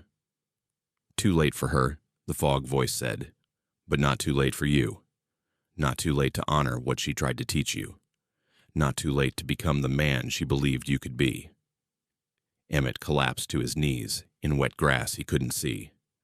The fog pressed around him like judgment, like opportunity, like the weight of every choice he'd made and failed to make. "What do I do?" he asked. "Stop running," the fog replied. "Stop hiding, stop blaming, start choosing." The fog began to lift. Not all at once, but gradually, like curtains being drawn back from a stage. First, the ground around Emmitt's knees became visible, then a few feet in every direction, then yards. Hours passed, or perhaps days. Time had lost meaning in the mist. When the fog finally cleared completely, Emmitt found himself lying in grass atop Round Bald. His watch showed 2:47 p.m. on November 18th, 3 days after he'd entered the fog. He'd lost 15 pounds somehow, his clothes hanging loose, his body dehydrated despite the moisture that had surrounded him. His phone showed dozens of missed calls from search and rescue teams. Apparently, he'd been reported missing when he failed to return from what was supposed to be a day hike. But Emmitt felt different. Empty, but not hollow. Drained, but somehow purified. The fog had shown him truths he'd spent years avoiding, and in doing so had given him the possibility of change. He hiked down from the Highlands carefully, body weak, but mind clearer than it had been in years. At Carver's Gap, he called off the search teams and drove slowly back to Knoxville. The next morning, Emmitt called Sarah. Not to reconcile. That ship had sailed, and the fog had shown him they were both better apart. But to apologize. To acknowledge his failures without excuses or blame. To thank her for trying to save them, even when he wouldn't try. Himself. She listened quietly, then said, "I'm glad you understand now. I hope it helps you do better next time." There was no anger in her voice, just sadness, and perhaps a little relief. Emmitt started therapy the following week, not because someone else insisted, but because he finally understood that changing required help, that struggling alone was just another form of hiding. He took a new job, lower pay, but better work culture, a place where engagement was expected and supported.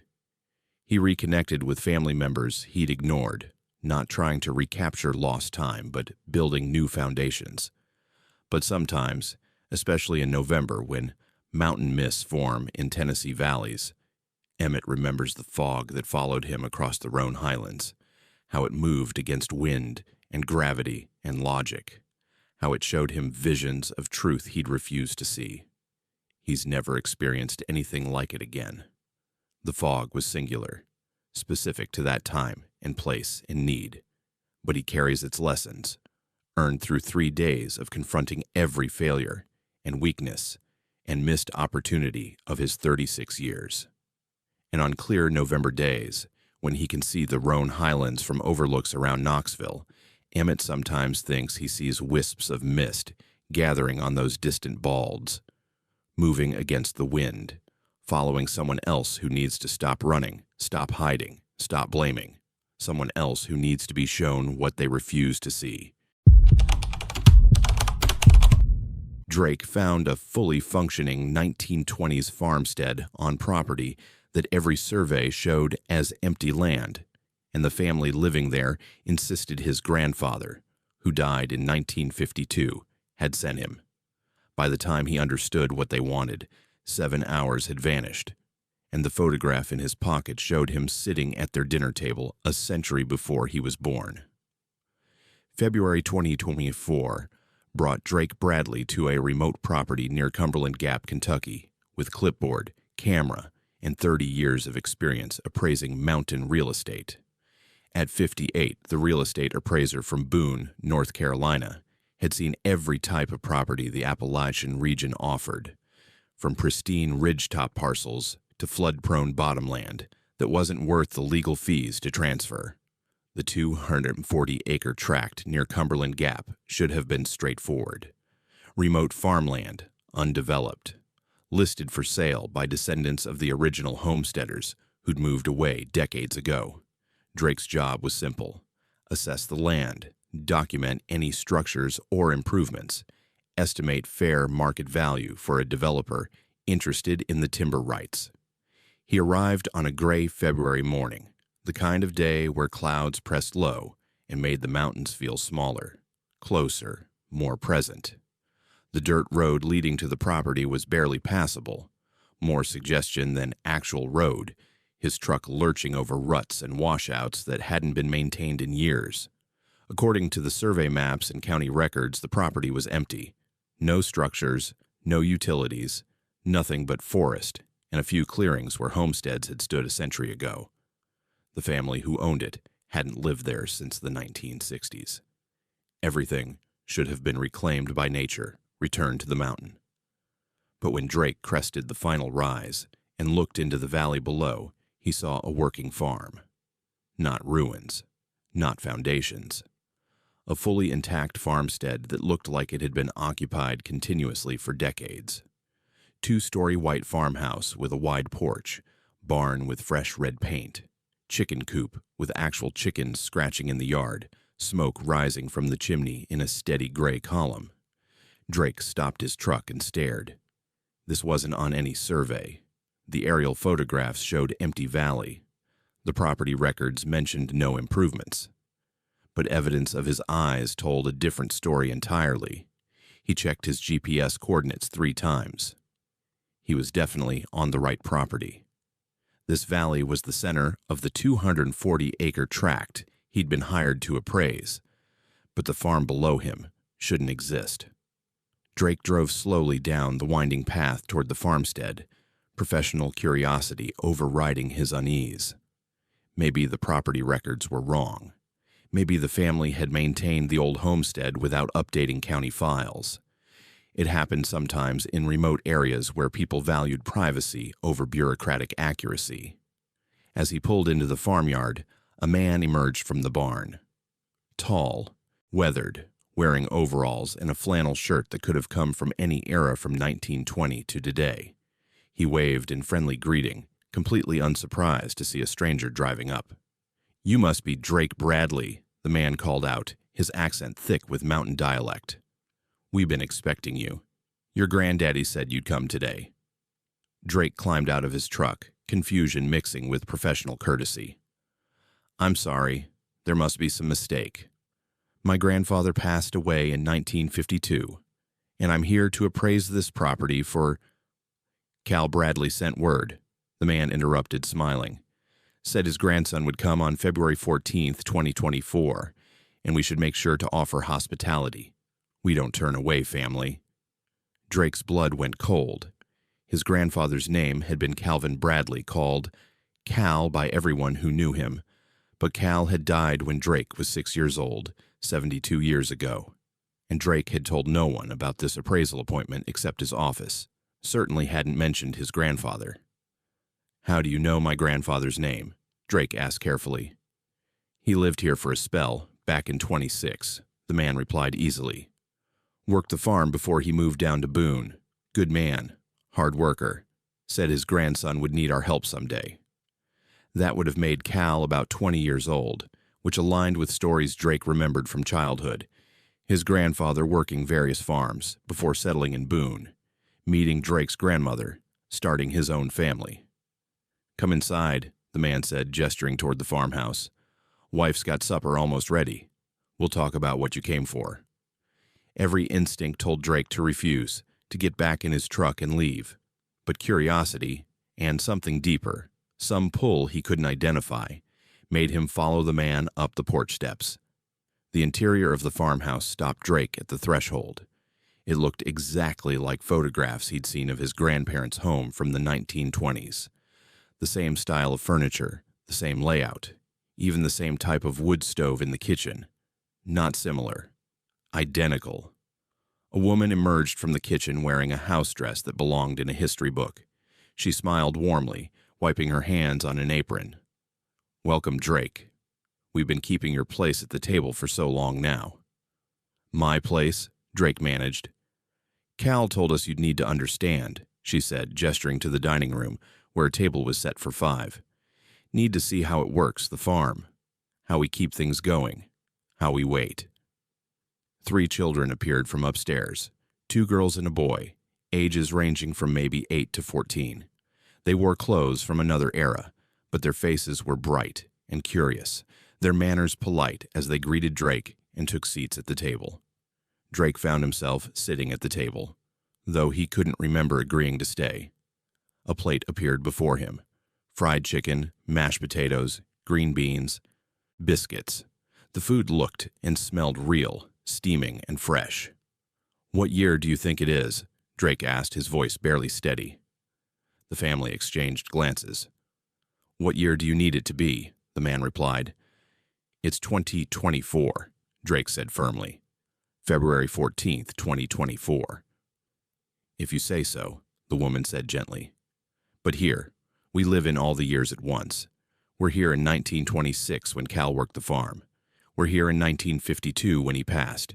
We're here now in your 2024. We're here tomorrow and yesterday and every day between. That's impossible, Drake whispered. Lots of things are impossible until they happen, the eldest child said, a girl with her mother's kind eyes. We've been impossible for 98 years now, but here we are. Drake's head swam. The food on his plate looked appetizing, but he couldn't bring himself to eat. Instead, he asked, "What happened to you? Why are you here?" The man's expression darkened. Winter of 1926 was hard, coldest anyone remembered. We ran out of food by January, out of firewood by early February. The children were sick. My wife was weak. I tried everything, hunting, foraging, trading what little we had. Nothing worked. The woman continued the story. February 14th, 1926. That date mean anything to you? Drake thought. That's today. Same day, 98 years ago. We made a choice that night, the man said quietly. A bargain with something old that lives in these mountains. We'd give up our time, agree to exist in a single day forever, February 14th, repeating endlessly. In exchange for the farm never failing.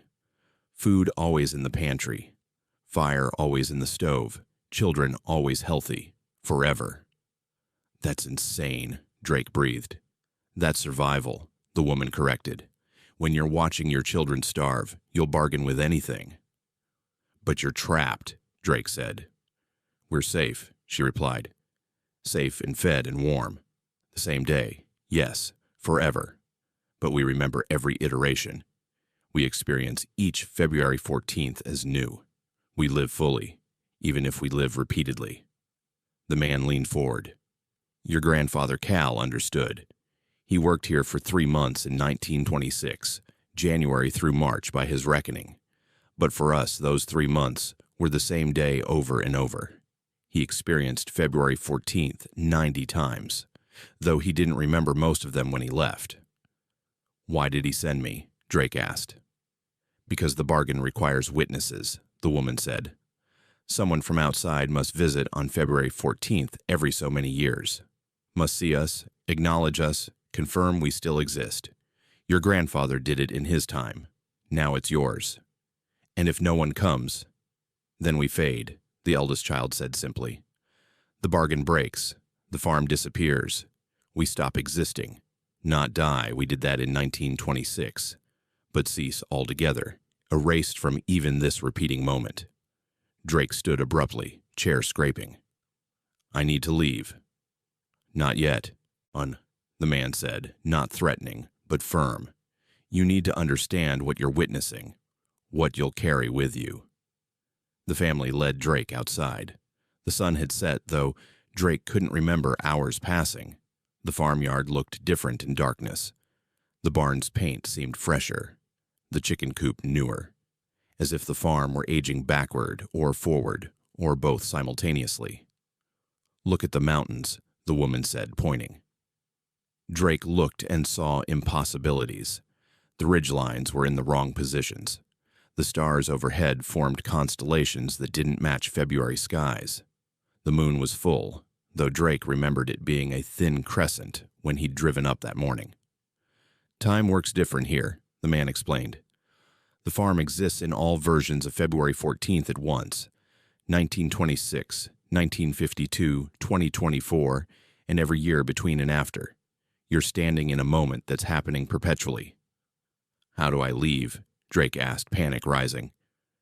You already left, the eldest child said, smiling sadly. You've been gone for hours. What you're experiencing now is the memory of being here, still happening, always happening. Drake blinked and found himself in his truck. The engine was running. The dashboard clock showed 4:47 p.m. 7 hours had passed since he'd arrived. But he had no memory of leaving the farm, of saying goodbye, of walking back to his vehicle. He looked back at the valley. Empty. No farmhouse, no barn, no smoke from any chimney. Just forest and overgrown clearings, and the suggestion of old foundations barely visible beneath vegetation. Drake's hands shook as he put the truck in gear and drove away. The dirt road seemed shorter on the way out, less difficult, as if the mountain was eager to release him. Back at his hotel in town, Drake began his appraisal report. He documented empty land, no improvements, fair market value based on timber potential and remote location, professional, thorough, completely factual according to every objective measure. But when he developed the photographs from his camera, photos he didn't remember taking, he found images that didn't match his report. The farmhouse in perfect condition, the family standing on the porch, waving, children playing in the yard, and one photograph that made Drake's blood run cold. A picture dated 1926, according to the paper and printing style that had somehow manifested in his digital camera. It showed a young man, who could only be his grandfather Cal, sitting at the farmhouse table with the same family Drake had met. And next to Cal, in a chair that shouldn't have been occupied, sat Drake himself. Same age as now. Same clothes he'd worn yesterday. Same expression of confusion and fear. Sitting at a table in 1926, 98 years before he was born. Drake never returned to Cumberland Gap. He submitted his appraisal, collected his fee, and refused all future jobs in that region. The property sold to a timber company, who logged it extensively and found no trace of any structures, historical or otherwise. But every February 14th, Drake receives a letter, handwritten in old-fashioned script, postmarked from Cumberland Gap, delivered by normal mail. The letter always says the same thing. Thank you for witnessing. Thank you for remembering. We continue because you saw us. Your grandson will visit in his time. The bargain holds. Drake has no grandchildren. He never married, never had children. But the letters keep coming, always on February 14th, always promising a future witness from a bloodline that doesn't exist yet. And sometimes, late at night, Drake wonders if time works the way he always assumed. If his future grandson, who doesn't exist yet, who can exist, is already sitting at that table in 1926, in 2024, in 2089, in every February 14th that has ever been or will ever be, waiting for his turn to witness what cannot be forgotten. If these stories of Appalachian horror have chilled your soul and made you question what waits in America's oldest mountains, then you're exactly where you need to be.